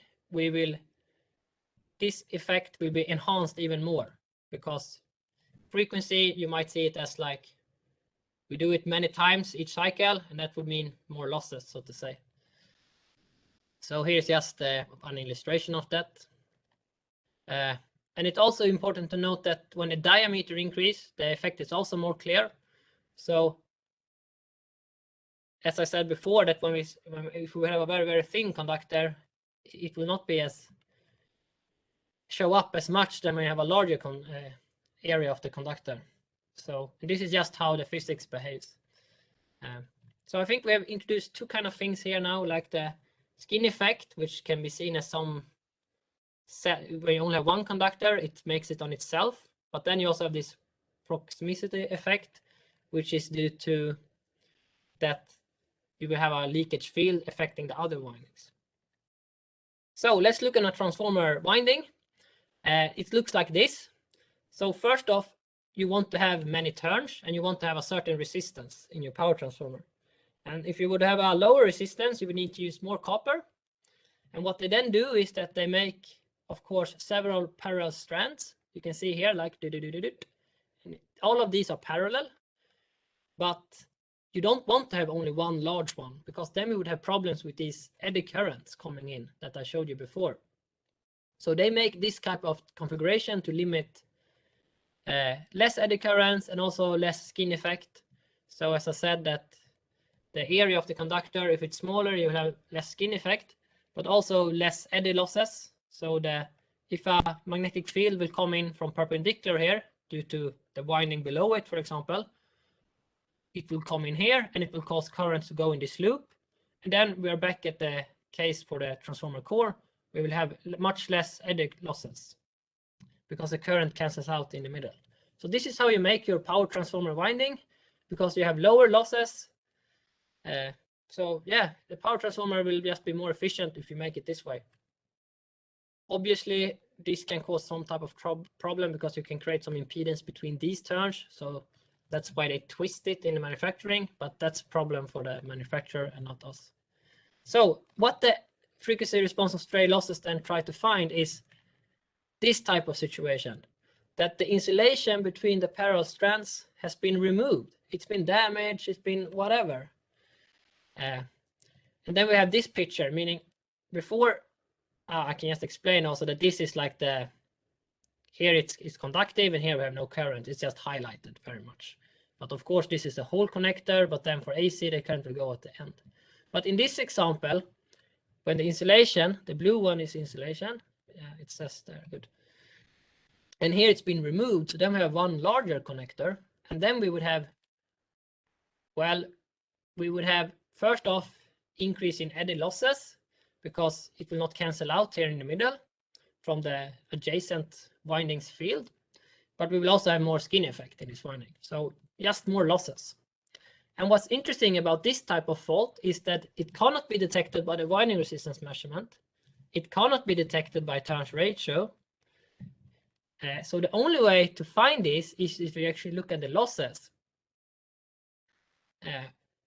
Meaning this is what the frequency response of stray losses is intended to find.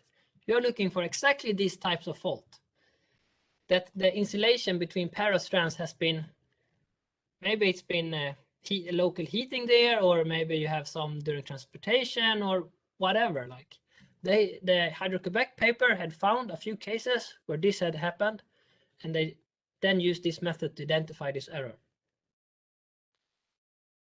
So just to summarize or to conclude it, like from the SIGREE 445, we then perform this on the three phases, and we compare the resistance as a function of frequency to each other.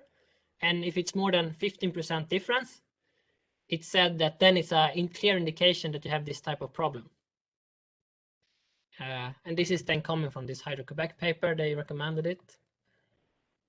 And because the FRSL test have the same hookup as short circuit impedance, but you will perform this short frequency sweep, means you will add very little extra testing time, because 20 Hertz to 500 Hertz, that's maybe 1 minute, or in worst case 2 minutes extra testing time for each phase. And as the end result, you will also be able to detect these type of faults.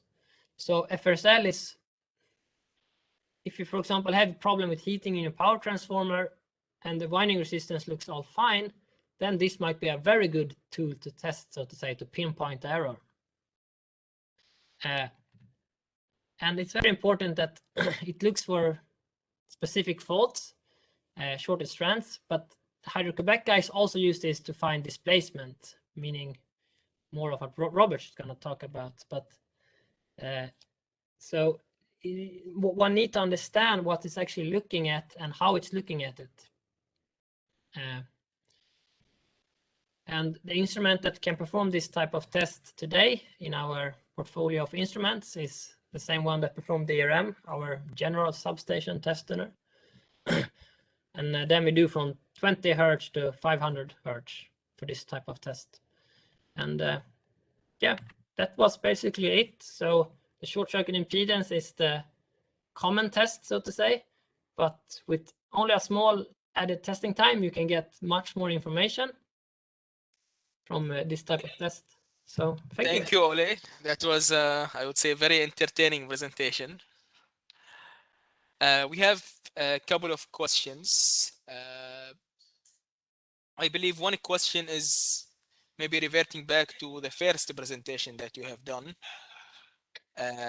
It's asking about, I believe, winding resistance. So maybe we'll take that question and then go to the other question. We have plenty of time, really. Okay, perfect. Okay.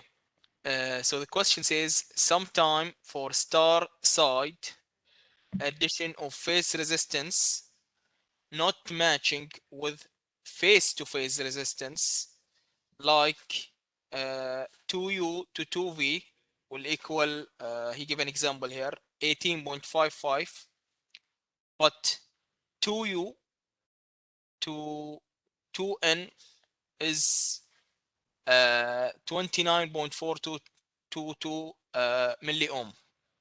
Yeah. Could you please clarify? Yeah. So I sent a response to him privately, and I would like to address it here because I think it's quite important. So when you test phase to phase, you will measure the winding resistance of both windings. When you test winding to neutral, you will test the winding, but also its connection to the neutral point. And as we develop mainly instrument for field testing, so our idea is that you test phase to neutral for all the three phases, because we want to check the connections, each connection to neutral as well. If you only test phase to phase without checking the neutral connection. So the difference here, for example, might indicate, first off, the phase-to-phase measurement should have maybe double the normal resistance of only phase to neutral, because you're measuring two windings. But because in this example you measure so much more from phase to neutral, it might be a problem with either that winding, but in this case with the neutral connection. So on a factory, for example, you might measure phase to phase because you know that the neutral connection is fine. But once you're in the field, our idea is that you should check all the connections.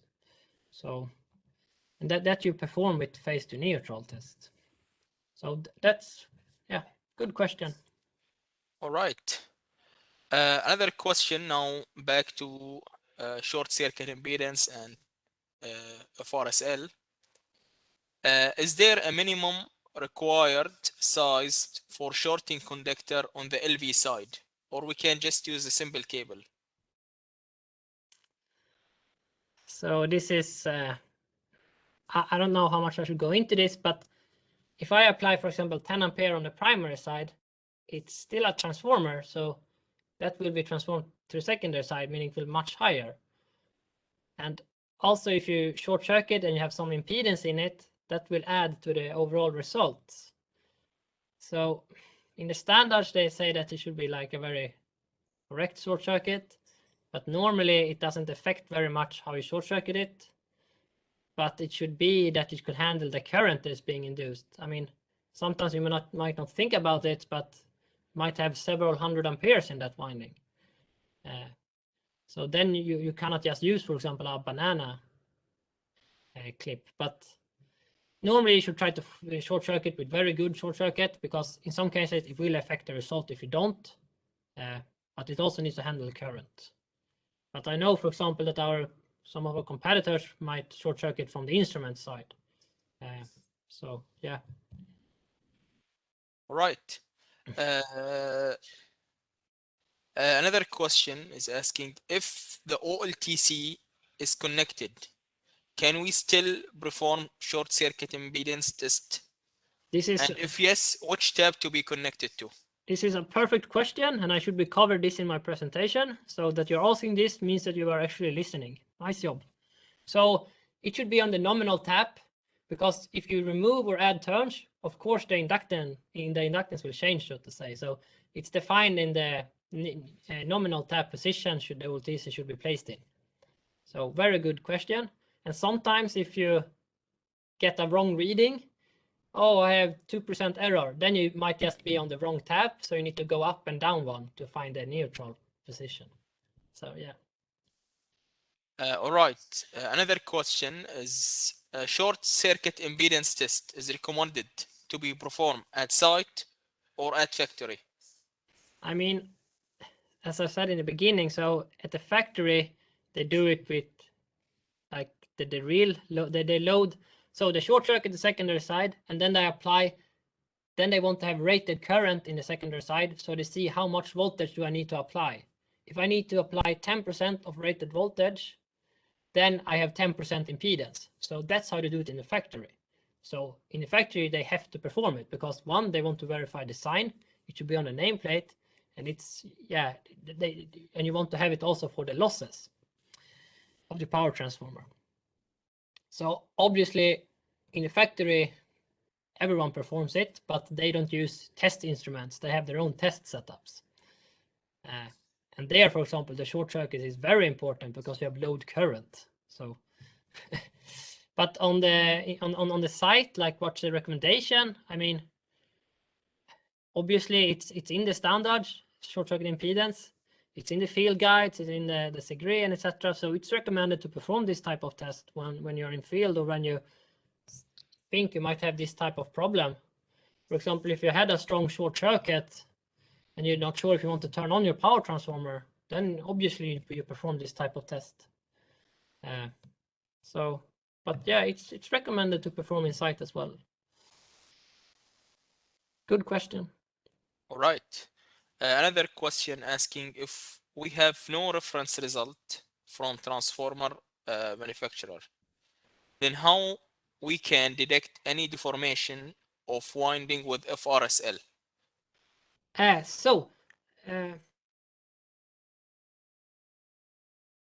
I'm just going back up in my presentation. And like most people use this three-phase equivalent and compare to nameplate, but it's also possible to do single-phase measurements. And then you only short circuit the phase that you are testing. And here you compare the phases to each other, meaning if you don't know the nameplate data, then this is absolutely the way to go.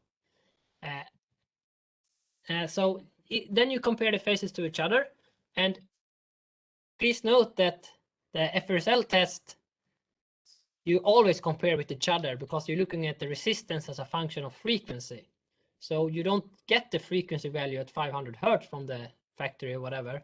So for FRSL, you always compare the resistance to the other phases, but you can also compare the impedance at line frequency with the other phases.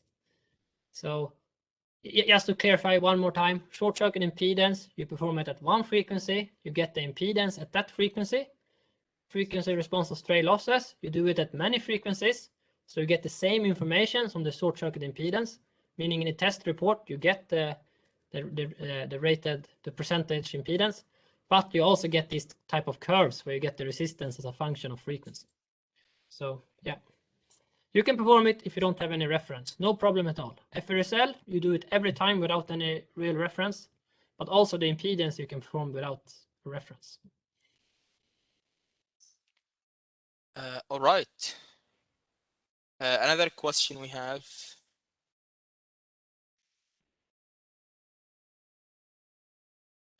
In three-phase transformer, you inject three-phase on a primary and then short the three-phase on the secondary.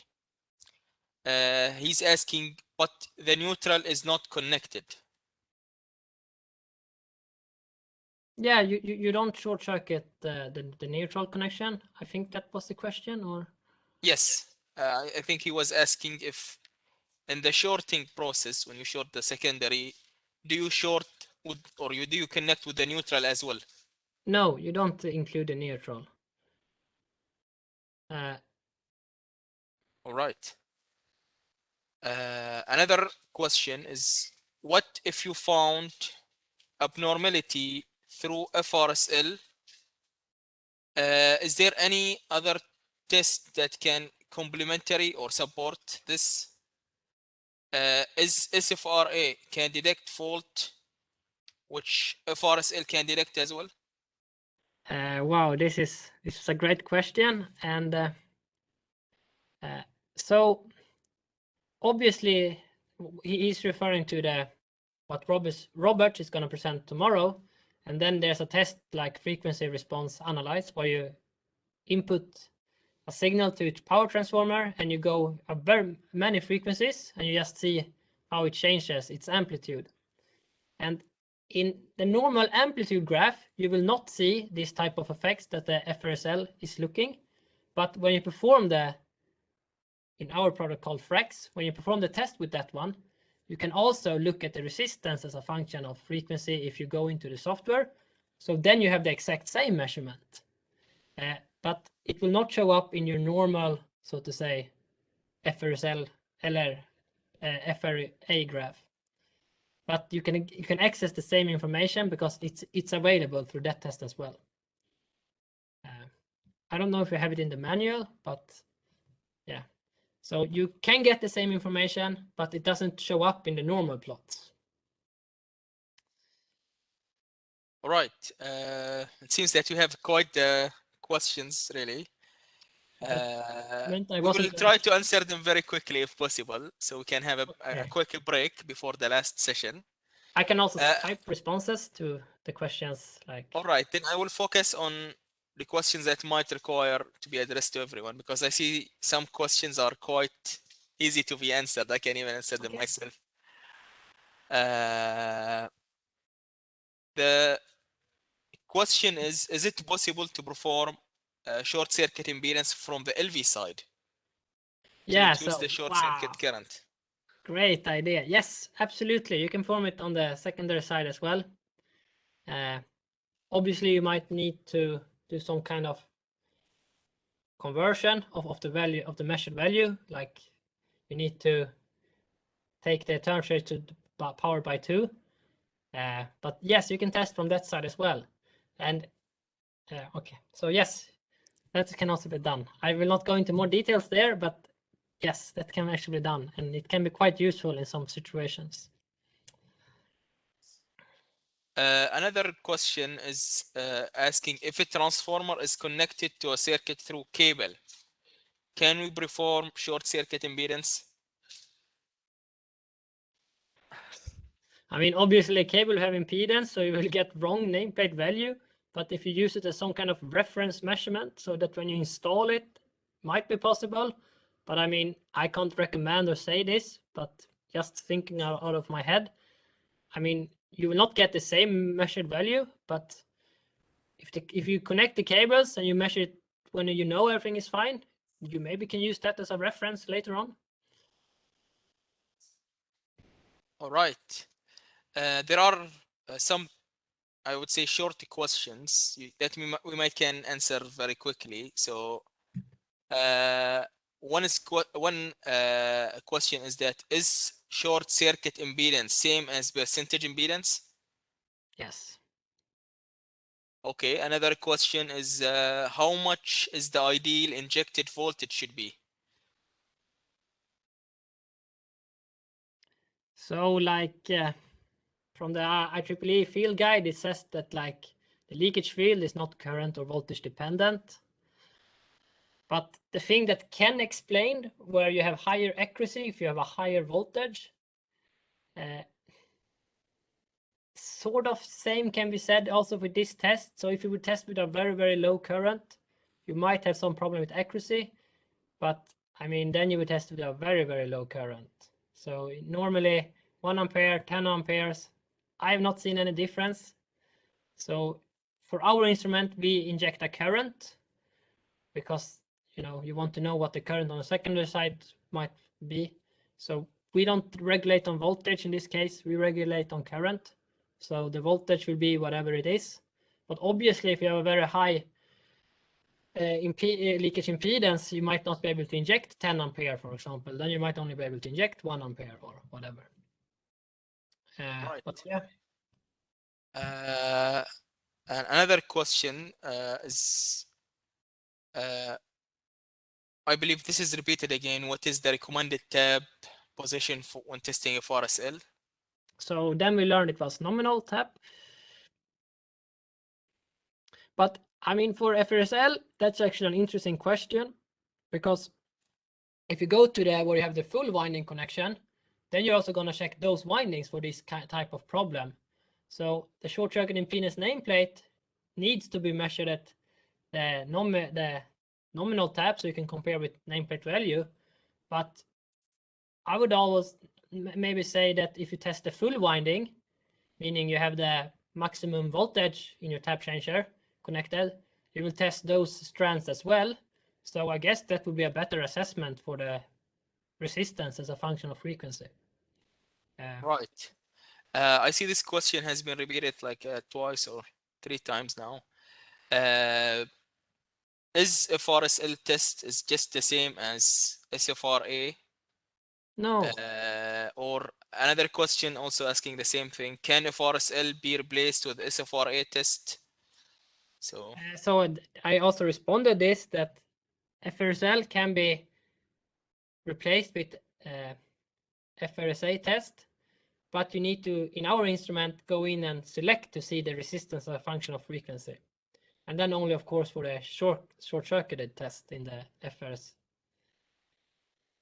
test. So yes, it can be replaced, but quite often you do the short-circuit impedance test with a different instrument because you need more power. So yeah, it can be replaced, but normally when you perform the short-circuit impedance, this is just an enhancement of that. all right. It seems that we are out of questions for now. For any additional questions, maybe later on we can just type in the answer. We'll take a quick break for 3 minutes, and then we'll start with the next session by Dr. Diego Robiliano for power factor and temperature correction.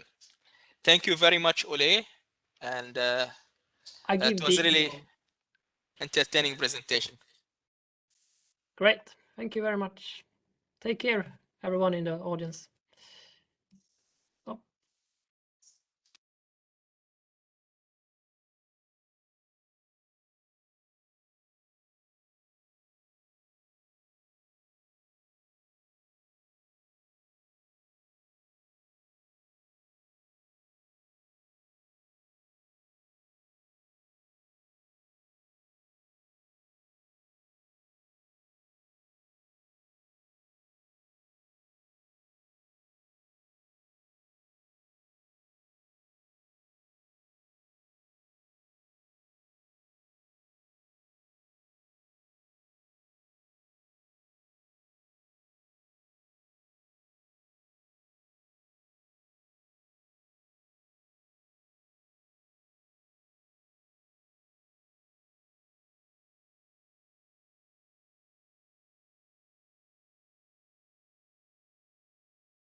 Okay, Doctor.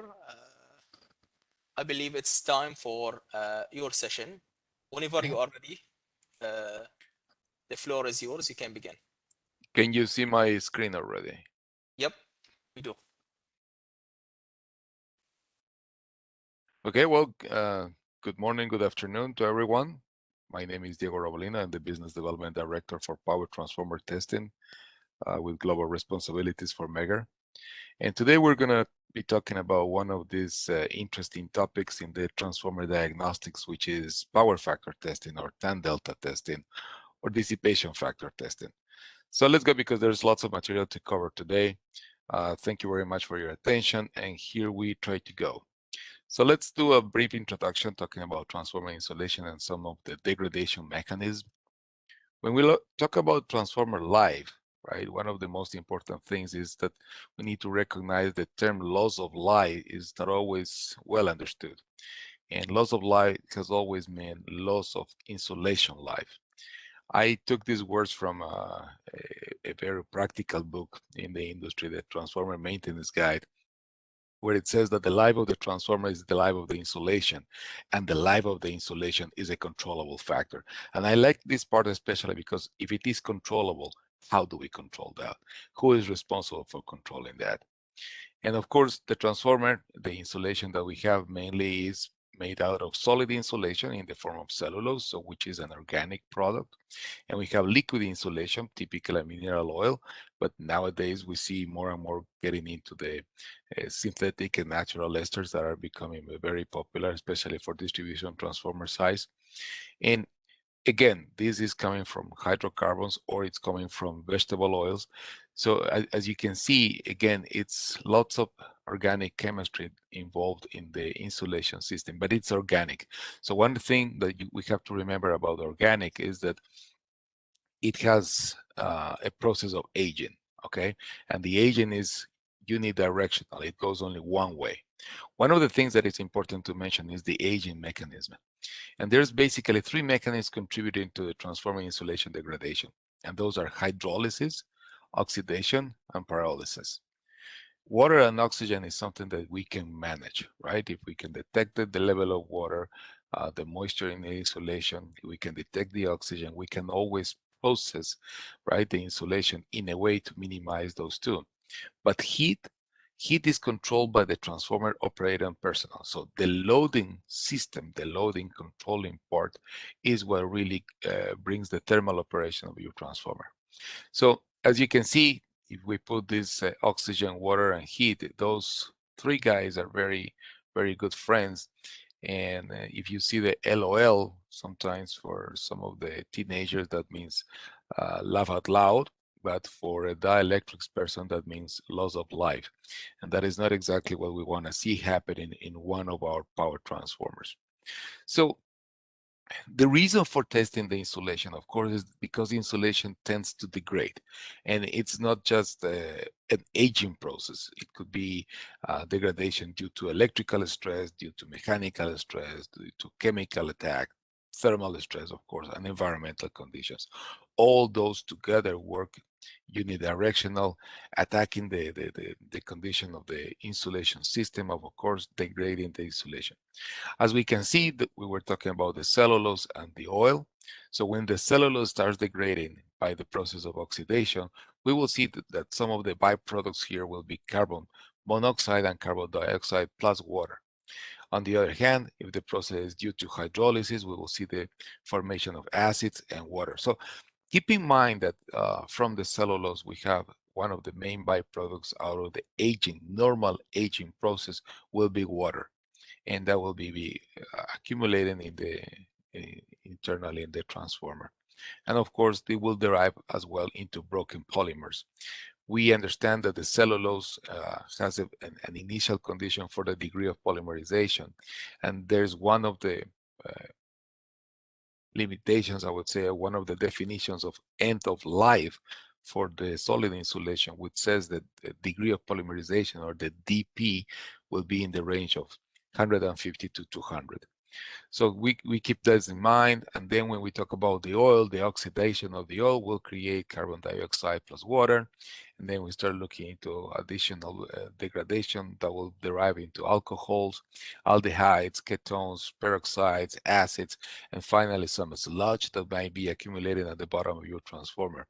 On the other hand, the other byproducts that we see forming from the insulation are what we call the dissolved gas in oil, right? Dissolved gas analysis is a typical test that we perform, and we will see how this hydrogen, ethane, methane, ethylene, acetylene come up depending on the energy level of different active fault conditions that might be happening inside of our transformer.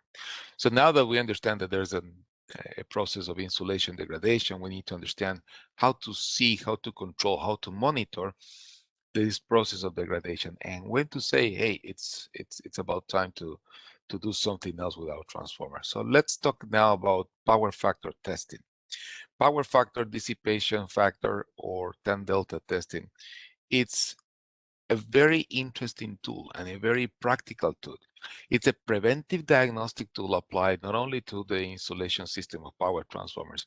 As you can see from here, we can go from bushings, cables, terminations, splices, circuit breakers. There's a variety of electrical equipment, electrical apparatuses in the field that can be tested with power factor. And that is the beauty of this technology, right? With power factor testing and dissipation factor, of course, we look at the overall condition. So when we talk about the overall condition, any type of insulation that we are measuring, we cannot pinpoint to one specific X, Y, Z coordinate inside that piece of equipment. But we understand that in average, the condition of the insulation system that is being measured has certain level of degradation or certain level of dielectric losses. One of the important things about power factor, and the same applies to insulation resistance, we do not try to overstress the insulation. And keep this in mind. Please, sometimes people says, why are we doing the test at 10 kV? Okay, and somebody will say, well, we try to stress the insulation somehow. Well, you apply 10 kV to a 20 kV transformer as well as to a 500 kV transformer. So for the 500 kV transformer, there's really not much stress. So what we're trying to do with power factor testing is to measure dielectric properties, capacitance, power factor, tan delta. That's what we're trying to measure with this test. We're not trying to stress the insulation. If we're trying to stress the insulation, we're getting into a different topic, which is hypo testing or something different like that.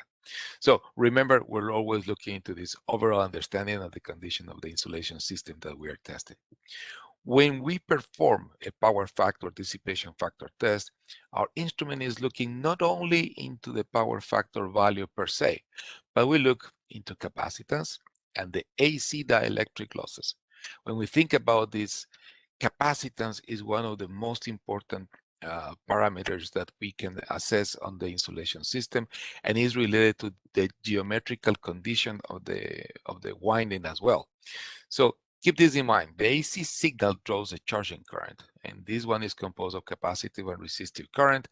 Basically, with the capacitive current is we look at the definition of the geometrical characteristics of the insulation material, and this correlates also to the dielectric constant of the material, right?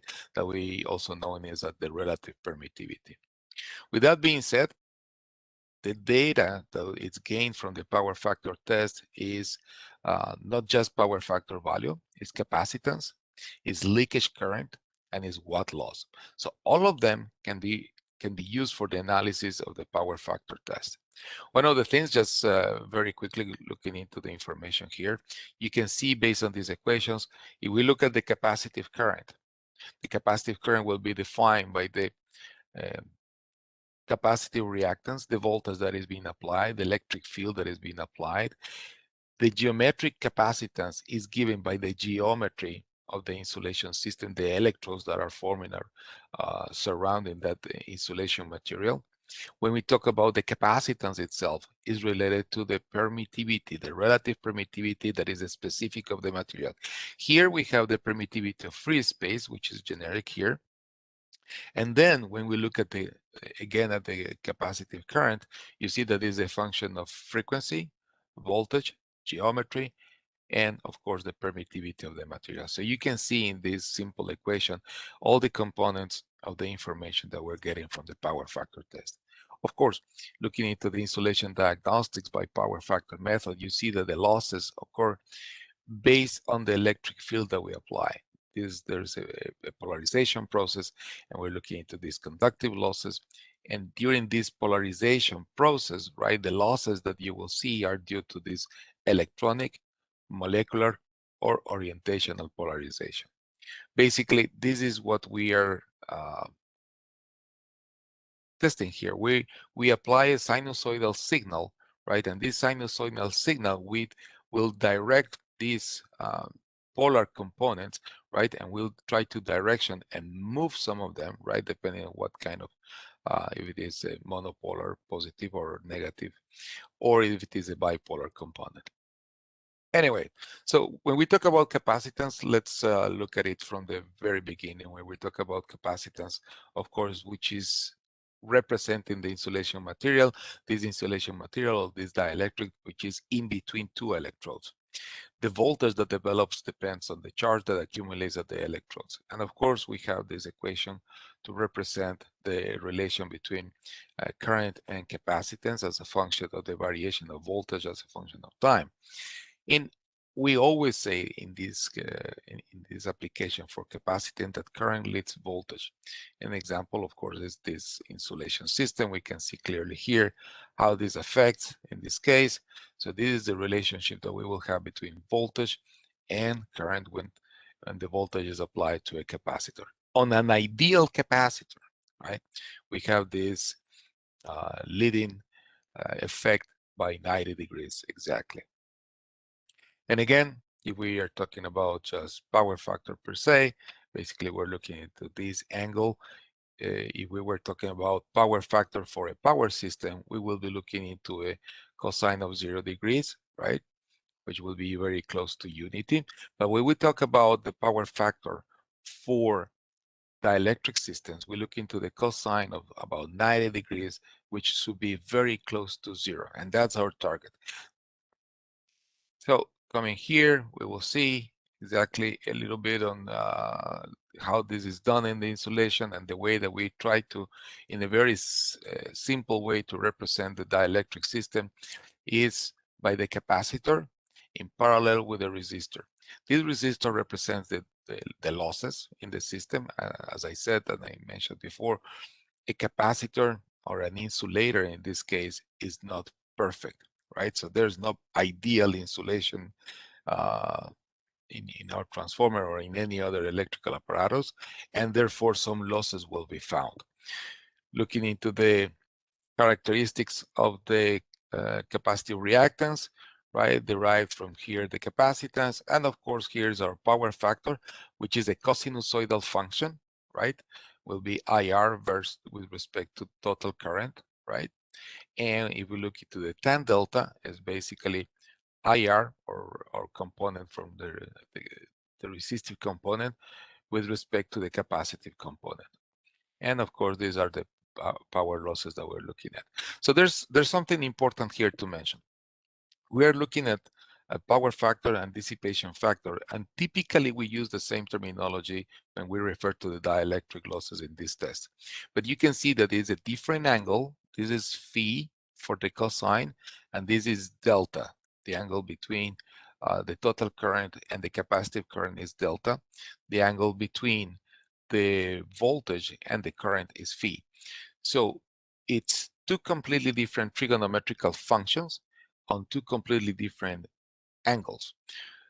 What is important to say here is when we compare these two, it's only when we have very low difference, when the power factor is less, I would say, than a 10%, that these two values, power factor and dissipation factor, are basically represented by the same number. Otherwise, of course, with tan delta, you can understand that a tangent function will limit to infinity, so it will just go away on this chart. But just so you remember, if we have a very small angle and the power factor is less than 10%, we assume that this power factor or dissipation factor are basically the same number and approximate exactly very close. So when we talk about power factor testing on a power transformer, there's a little bit of best practices that we need to look at first. First of all, make sure that you have implemented all the safety practices or regulatory practices that you may have by the utility where you're working at, by the state, by your own company's standards.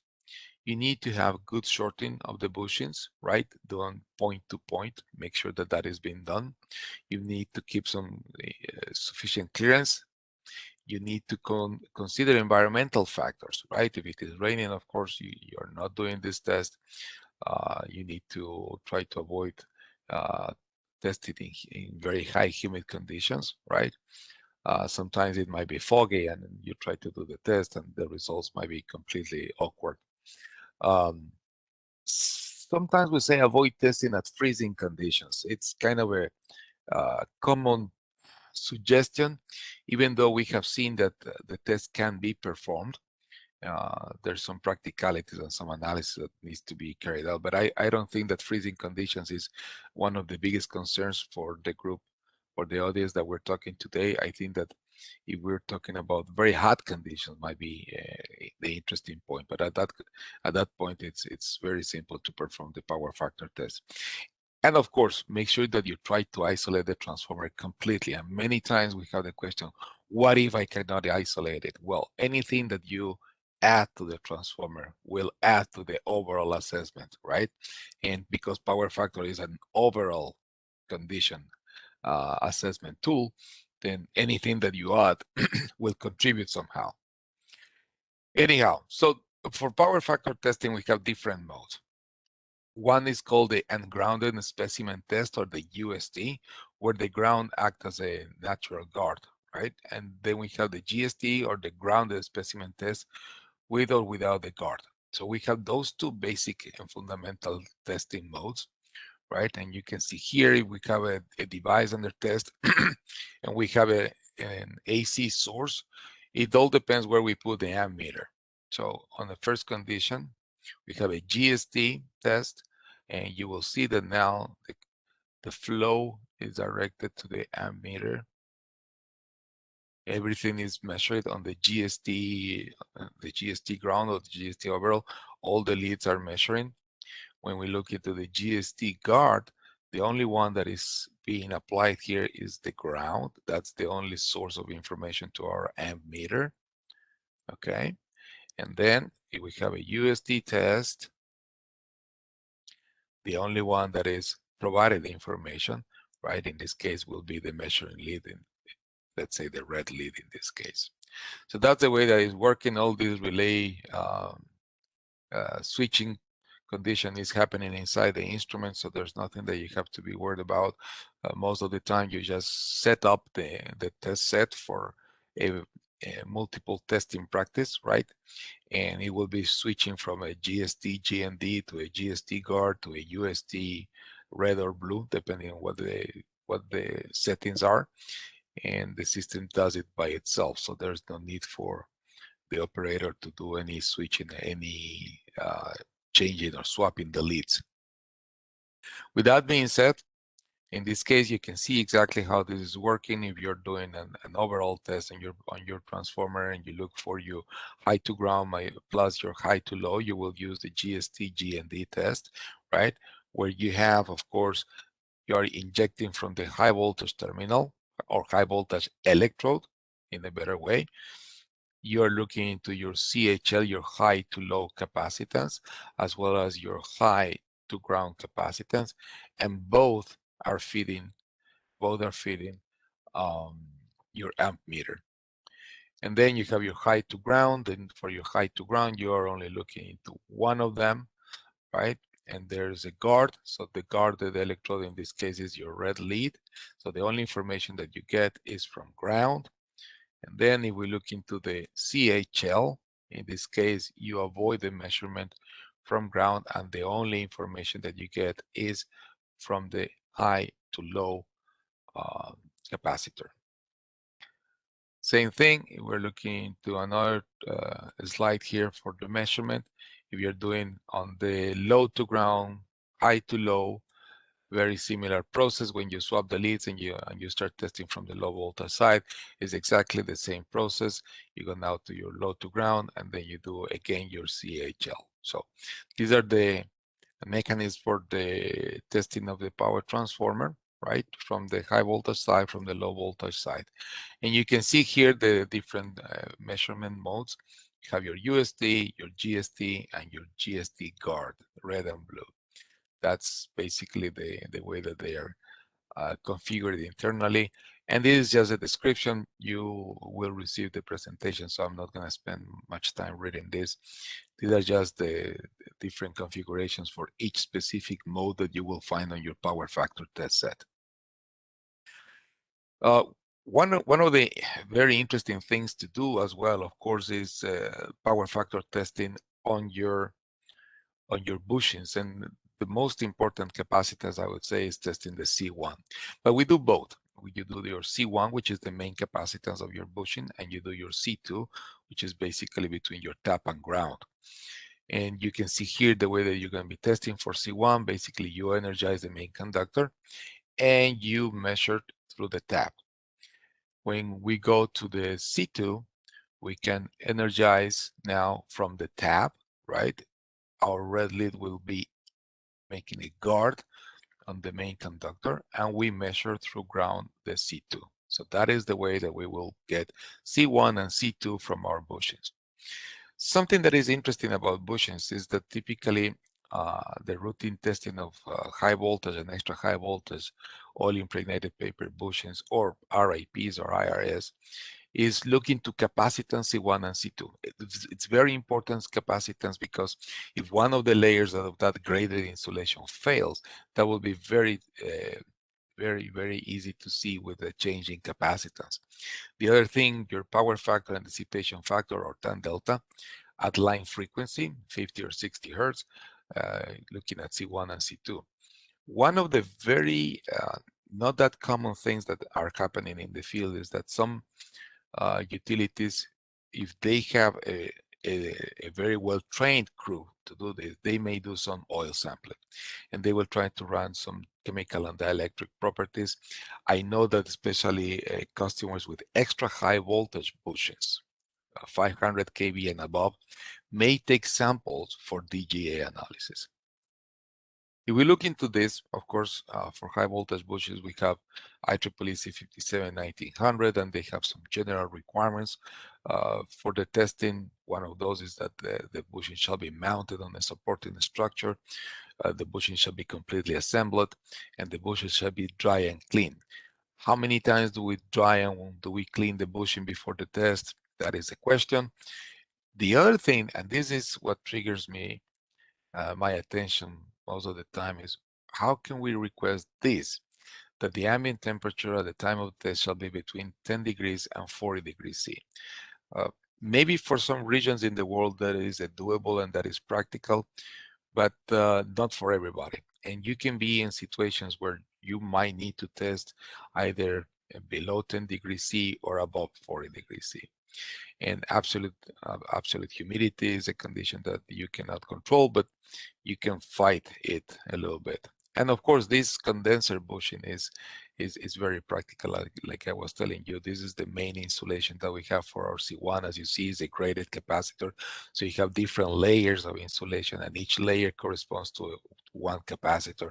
So basically, you have a series of capacitance here in your bushing that can be tested based on C1. Basically, this is a compilation of multi-insulation systems, and of course, it provides the voltage distribution to be even across this layer and minimizes the stress across deteriorating layers. Now, we have to mention that power factor testing is something that has been recommended by the different standards. If we look into the IEEE C57-152, you can see that for windings, it's recommending capacitance and power factor. For bushings, is recommending capacitance and power factor. For liquid insulation, It's also here to do dissipation factor. So every single component that we have in our transformer can be tested for the integrity of the insulation. And the same, SIGRE 445, which is the transformer testing guide from SIGRE, is telling us that for the analysis of the insulation, power factor, dissipation factor, in this case, as you can see here, analyzes and covers different regions, different sections in the structure of our transformer that could be analyzed. From this documentation, from these standards, what we can see as well is the different limits that are given. One of the interesting things here is that not everybody follows the same limits, but generally speaking, when you have a transformer that is 230 kV and below, the typical acceptance is to be your power factor 0.5%. But let me highlight something here, at 20 degrees C. And then if your transformer has a winding that is greater than 230 kV, then it's 0.4%, again, at 20 degrees C. The key question here is, how many of you have been able to test your transformer at 20 degrees C? So I don't think that, and I'm not talking about ambient temperature, I'm talking about insulation temperature, of course. So from here, in the Transformers Committee from IEEE, we did a little bit of an exercise, and different values, different numbers came up. The other thing, for example, the National Standard, National Electrical Testing Association provides some additional numbers, and they say if you have a new power transformer, and this is for acceptance test, right? If you have a new power transformer reactor, the value should be 0.5%, again, at 20 degrees C. If you have a distribution transformer, they are talking about 1%. If it is remanufactured transformer, 1%. And remanufactured distribution transformer, 1.5%. If we look into some other numbers, we look at the acceptance values from IEEE. Again, we were talking about the 230 kV, 0.4, 0.5. But one of the interesting things is natural esters. So we know very well mineral oil. We know extremely well the properties, the characteristics, the behavior. Many things are well known.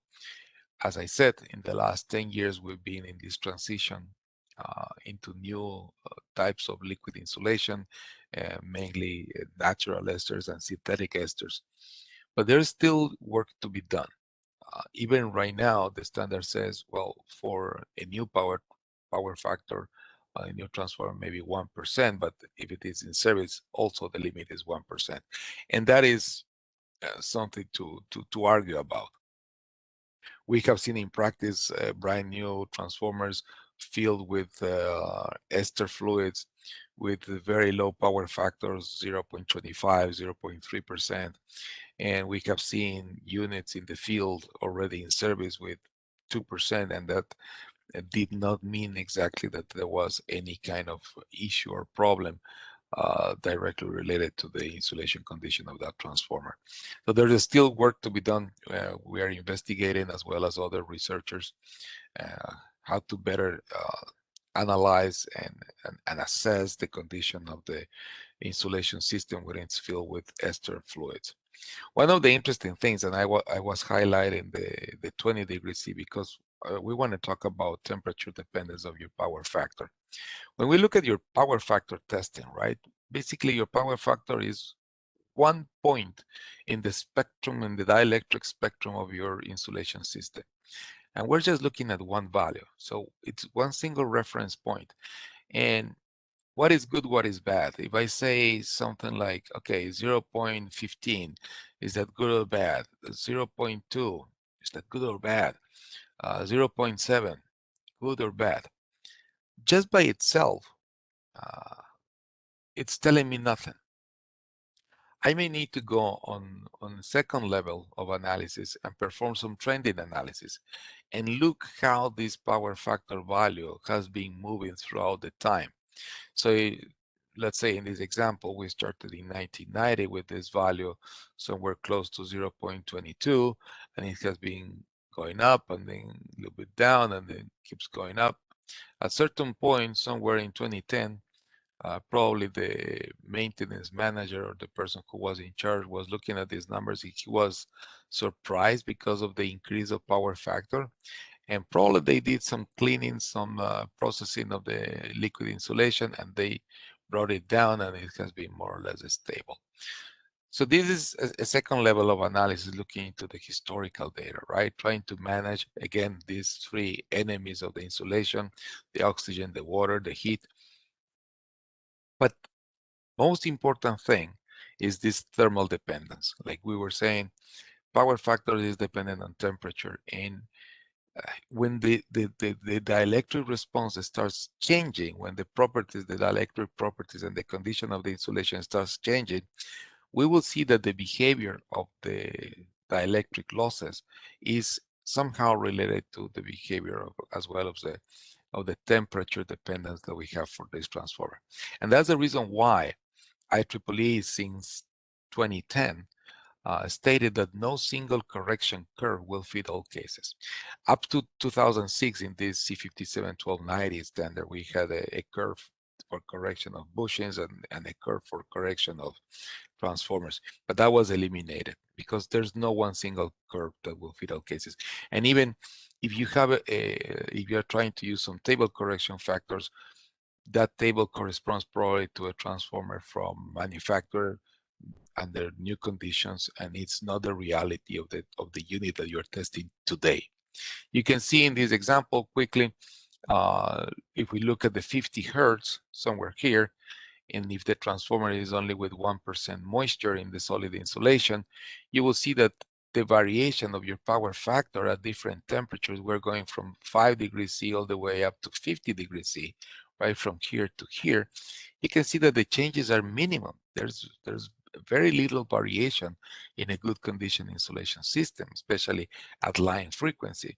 But if we look at the condition where we have 3.5% moisture in the solid insulation, and we go back to the 50 hertz in our diagram, now you can see that the difference is completely different. So you cannot use the same correction factor here, right, with the correction factor here. The condition of the insulation has changed. So these two are not equal. You cannot use the same correction factor because the condition of the insulation system has changed.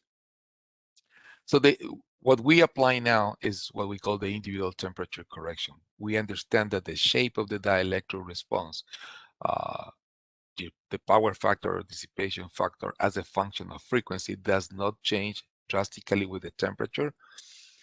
And we know that the temperature changes reacts or acts on the dielectric response, shifting it to higher frequencies at higher temperatures and lower frequencies at lower temperatures.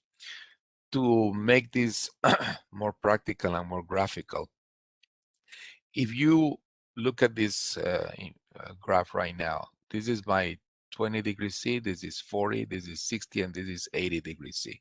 It's the same dielectric system that we obtain a full spectrum dielectric response. As you can see, the information is very similar. The shape has not changed. And let's look at the line frequency value. So for my 20 degrees C, you will see right here is the number that I got. It's very similar, and in this case it's greater than the value at 40 degrees C. Is about the same value at 60 degrees C, but it's much lower than the 80 degrees C. So where is this value coming from? So at 80 degrees C, what I see at line frequency, the power factor value that I see, probably is coming from my 60 degrees C at a frequency, let's say below somewhere around 8 hertz. It's the same one that I had at 1 hertz at 40 degrees C, and it might be the same one that I have at 20 degrees C at probably 0.2 hertz. So as you can see, it's shifting, going to higher temperature, this will shift in this direction. If we were going the other way around, going to lower temperatures, it will be going in that direction. So this is the important part. So we need to establish this correlation that it's here between dielectric losses, temperature, and frequency. So frequency and temperature are directly correlated, and we can establish a formulation, the mathematical formulation, based on what we call the what is known as the Arrhenius Bayes equation. And that way, knowing the temperature at what is being measured and knowing the temperature where we want to correlate, it's important to know also about the condition of the material, because this is energy. All this transition is based on energy, and what we call here is activation energy. Every single material has a specific activation energy. When we talk about the liquid insulation, the activation energy value will go between 0.4 and 0.5 electric volts, and the activation energy for paper may go between 0.7 and 1.18 electric volts. The correlation of the temperature T1 to T2 will be given by this equation here. Well, you can see this is the activation energy, T1, T2, and this is the Boltzmann constant. One item additional that I wanted to finish the presentation with is also voltage dependence. So ideally, this voltage dependence is a phenomenon that we know pretty well in solid insulation. When we talk about voltage dependence, we know that the dielectric losses should not change as a function of voltage. What will change is when we have also losses created due to these charges. And if we are talking about oil paper insulation, an ideal condition, you will see that basically you have a linear response as a function of voltage. You can test at 1 kV, 5 kV, 10 kV, whatever the number is, you should get a very linear response. Your power factor should not change. But because not always we have an ideal condition, and we can have formation of little voids, we can have conductive layers that might be created in the insulation system, we may have some contamination, and we may create an atypical condition for this. We have created a voltage dependence detection method, which is based in the analysis of what the power factor test is. So basically your power factor is doing is applying a sinusoidal signal, is applying a voltage, and is measuring the current. Based on this, we look into the harmonic composition of the current, and that distortion is correlated to this voltage dependence detection. So you don't need to run a test at different voltages to see if there's a voltage dependence. The only thing that you need to do is run your test, power factor.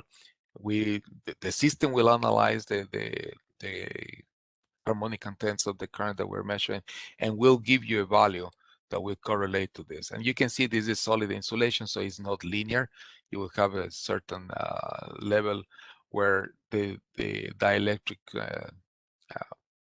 there will be an inception voltage, right, where the power factor value will change, and then you will continue in this way. So that's what I had for you today. I hope that the information was interesting. If you have any questions, I'll be more than glad to answer to those.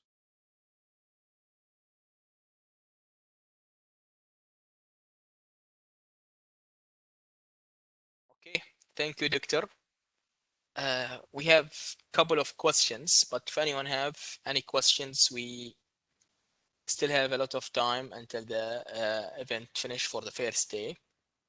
So, starting with the first question, is there any time period for testing tan delta test in power transformers? For example, like once in every 5 years or 7 years, or That is an interesting question, because every utility has different opportunities to test. I would say that power factor testing should be carried out at least once every 2 years. Now, I've been to different locations where we talk about any kind of testing, but the reality of the operation and the reality of the system is that they don't have the opportunity to take off service that specific transformer. We were able to do some testing in in South America with a company, and they were not able to disconnect that transformer for the last 8 years. So sometimes it's a question of opportunity, is a question of criticality, is a question of a planned condition. It's not always a simple question. At least, again, my suggestion is to do power transformer and bushings at least once every 2 years. All right. Another question we are having. What are the acceptable limits of C1 and C2 variations with the FAT values or nameplate values? So like we were saying, when we talk about C1, let's start with C1. When we talk about C1 and capacitance, what the standard recommends is a variation not greater than 5%. We have barely ever seen a significant variation of capacitance on C1 unless there's a failure on one, there's a shorting in one of the capacitors, of course. So 5% is somewhere the limit. And then when we talk about power factor, there's lots of information there. I will never say that 0.5% is the limit. Okay. First of all, the way that power factor is being analyzed on C1, it's just looking at line frequency. And tomorrow, Ken will address testing at 1 Hertz. Nowadays, the testing of power factor is not performed just at 60 Hertz or 50 Hertz. Needs to be cross-checked with 1 Hertz. You need to understand what the nameplate information is. You may have a very good bushing with a 0.25% power factor at 20 degrees C, again, 20 degrees C, and you may have a very good bushing at 0.4%.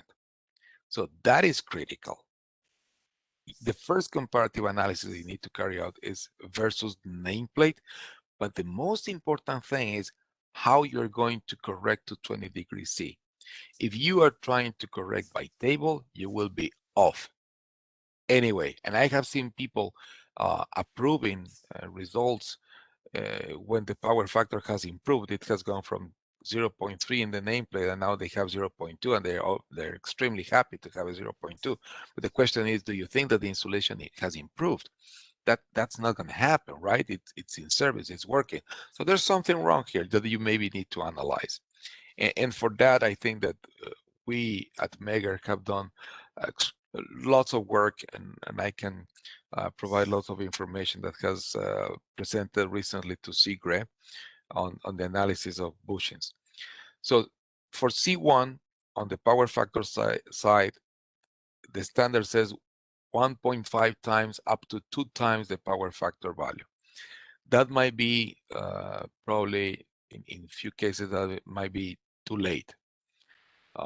So I would extremely suggest you to listen to tomorrow's presentation on 1 Hertz analysis on bushings and the values that we have analyzed to test now at line frequency and 1 Hertz to cross-check.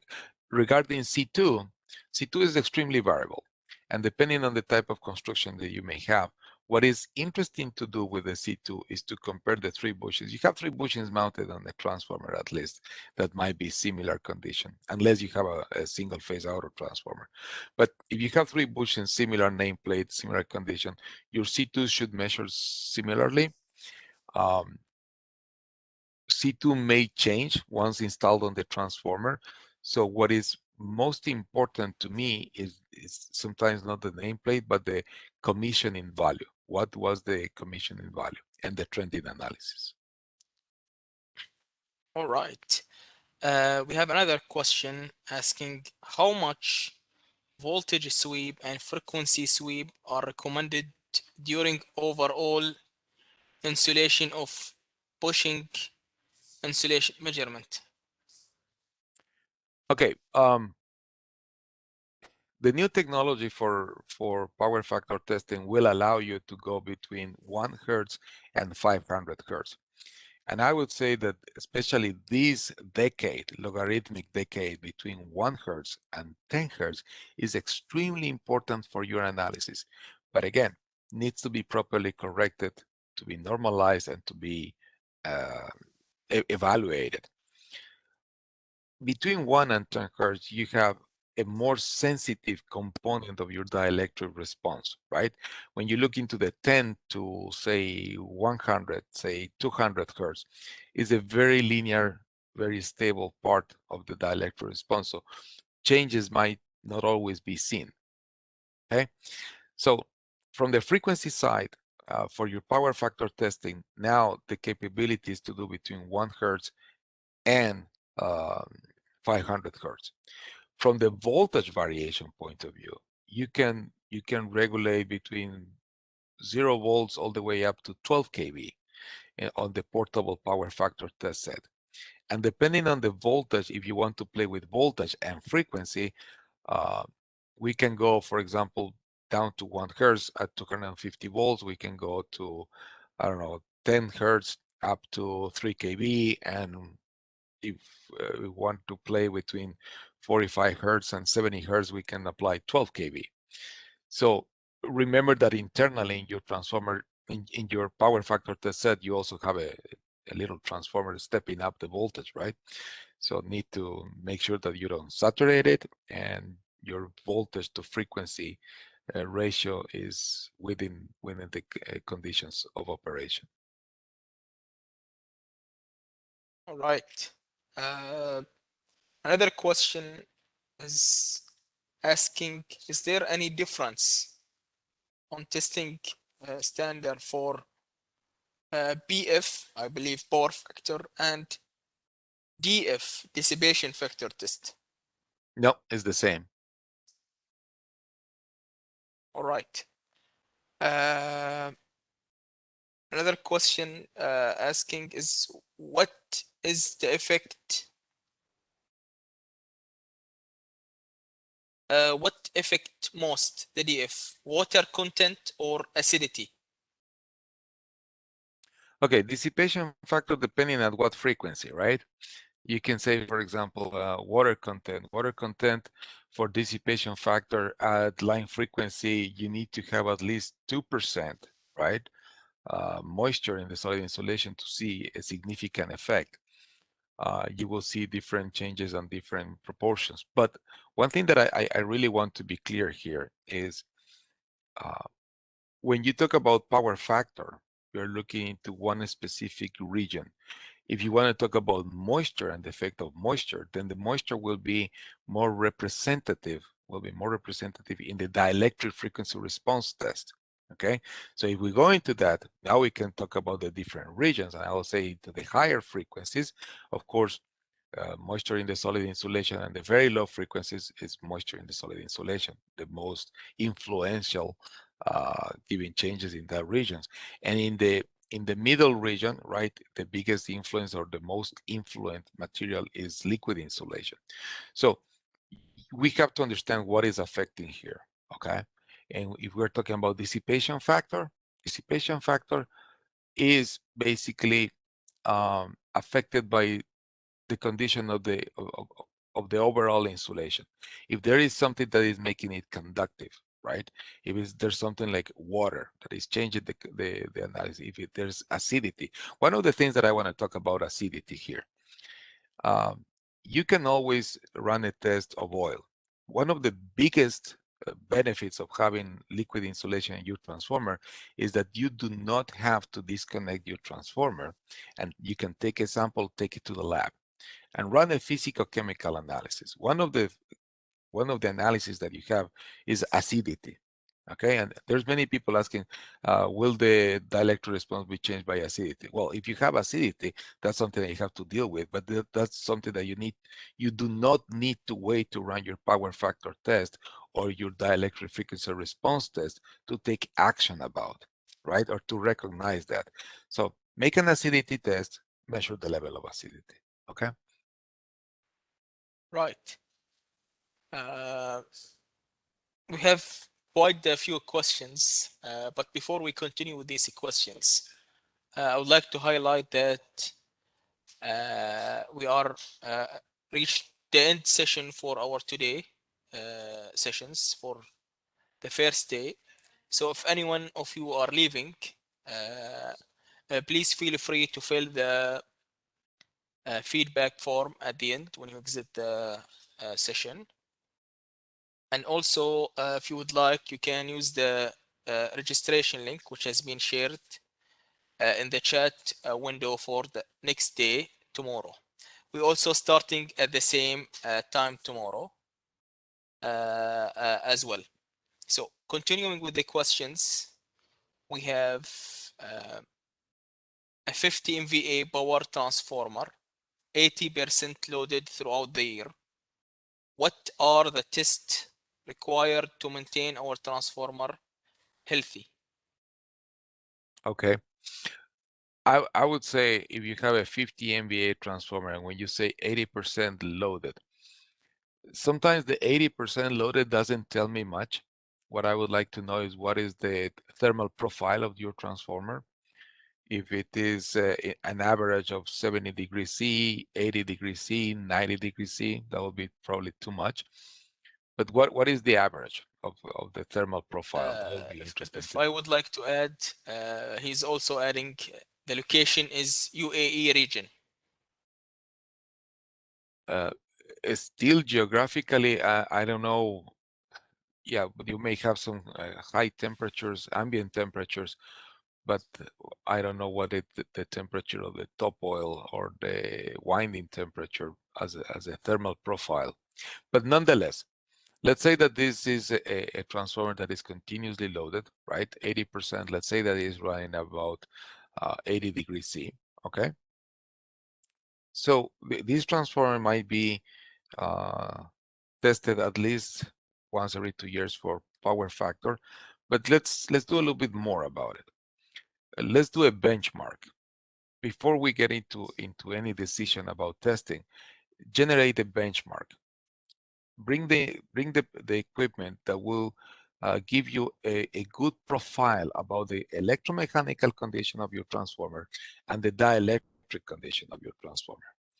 Do your basic testing, so you have a reference of your basic testing. Run your ratio test, your winding resistance, short circuit impedance, fundamental, right? I would suggest, of course, to run SFRA and DFR and power factor and have all that information together, because you don't know tomorrow or the next year or whenever that happens, if there's a failure, which component, right, has failed, unless you investigate. And if you have some benchmark information, that is even better. But basically, I would say that if you have your fundamental testing, if you have your power factor test, right, to be your primary pieces of equipment to run the testing and the diagnostics in the field, those should be there. And once every year, take a sample of oil, bring it to the lab, or do some local dielectric breakdown, tan delta tests in the utility.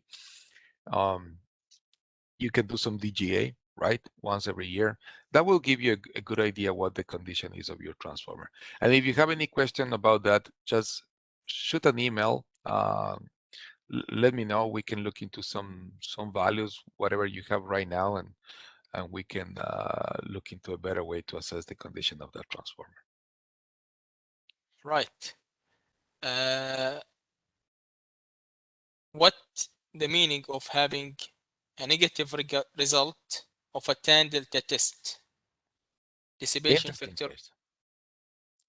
Okay, so first of all, a negative power factor value is what we call a phantom value, right? There should not be that. And the only reason for that to be created is because there might be some issues connection-wise, or there's an issue where we are creating a shunt, a resistive shunt somewhere in our system. One of the things that we have seen, for example, especially on bushings, is because we may have some parasitic currents flowing on the surface of the bushing, on the porcelain, and we need to make sure that we clean and and keep things, especially the connection to the tap, that has to be clean. So a negative power factor value, again, there's something wrong in the way that we're testing. There's something else that we need to look at. It's a phantom value. Always your power factor has to be on the positive side. And if you have one specific example, again, shoot an email. You have my contact information here. Let me know. Let's talk about it, because every situation could be a little bit different to another. All right. It's okay. I can also just say with this negative. So if you're working testing bushings and you have this negative on all the three of them, then it's most likely some kind on the outside or on the inside, and maybe it's not a problem. But if you have one that have it, then it might be more interesting compared with all the three. So then it's good to compare the faces, I would say, in that respect.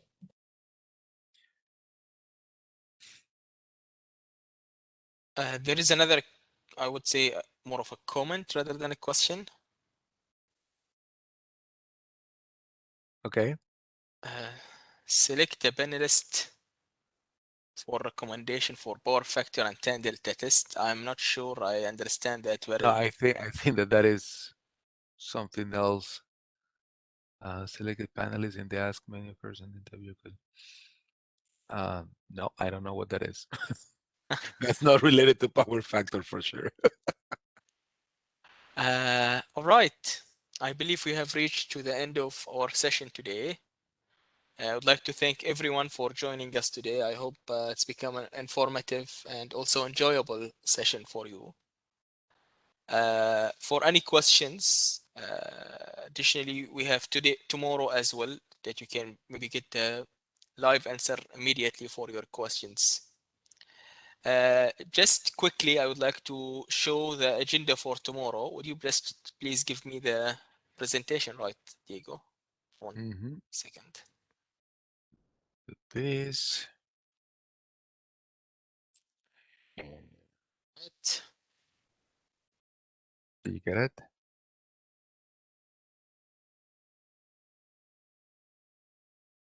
All right. Yes, I did. Yep. So we will be starting again tomorrow, the same time as well, 9 a.m. plus 3 GMT. One thing I would like to note before we talk about the agenda is that a big thanks to Dr. Diego and also Kenneth Petrov. They are joining us from US right now, and I believe the time is very early morning for them. It's 4 a.m. And I believe he's been with us since 3 hours now, so from 1 a.m. to even. So thank you very much. It's really appreciated. And it's my pleasure. Thank you for the invitation. Really appreciate it. So for the second day, we'll start with sweep frequency response analysis that will be covered by Dr. Roberts, and then also continued with him for the DFR and moisture, as Diogo have mentioned earlier.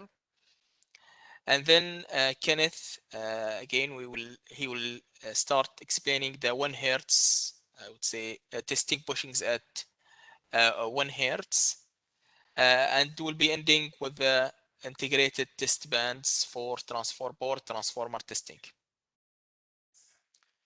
So I hope everyone have a nice day, and I hope we see you tomorrow.